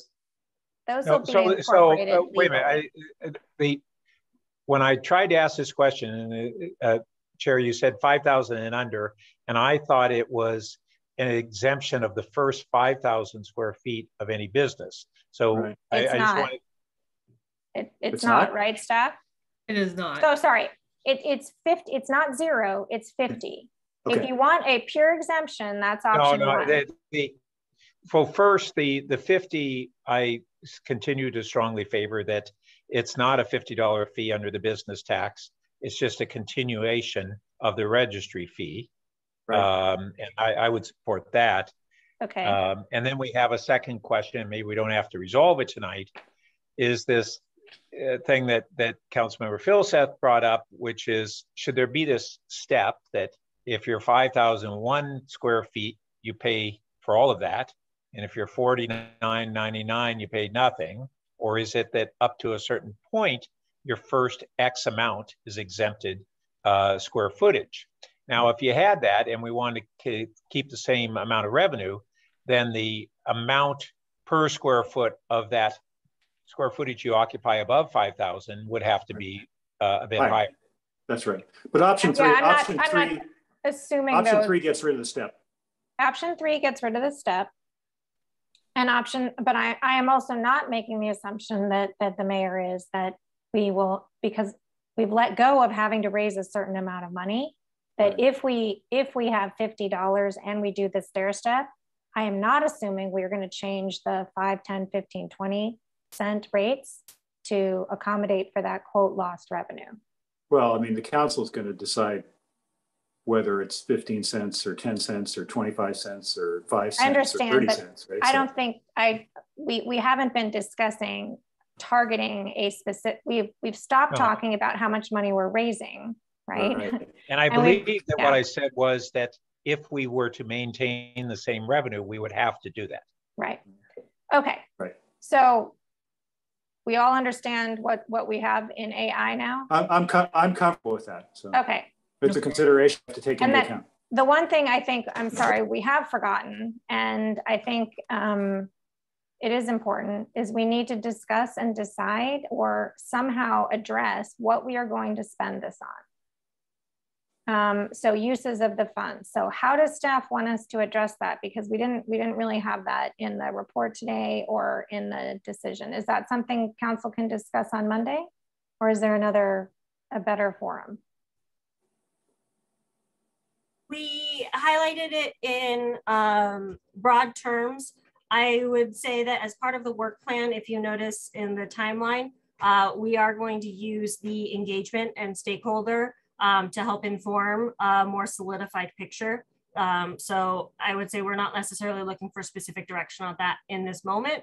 As per the work plan, we're still moving through, input. Okay. Okay, I'll just reiterate, I think that's important. And, we heard that loud and clear tonight. Okay, now are we ready to vote? Last call? All right, alphabetically, Mayor Burt. Yes. I will vote yes. Councilmember Filseth. Yes, please. You're welcome. That passes 3-0. And that brings us to our favorite topic, future meetings and agendas. Do we want to do that? Or since there'll be a new finance committee, is that not necessarily relevant? I would say that whoever is the composition, you still have the agenda. Yeah. We do. So to the mayor's point and to your point, Chair Cormack, we do have technically our first quote unquote calendar year 2022 Finance Committee meeting scheduled for February 1st. And at this moment, we're looking at the agenda for it, and it looks our routine would be the preliminary review of utility rates to get that initial feedback from the committee as we work towards the April-May timeframe. We will review in more detail the routine Finance Committee calendar as part of the Council's retreat this coming February. So the only meeting that will be before that retreat conversation is that February 1st. And after that, we will move back to our first and third Tuesday of the month. All right. Thank you for that, Director Nosey. Thanks again to everyone who joined us this evening, and we're adjourned.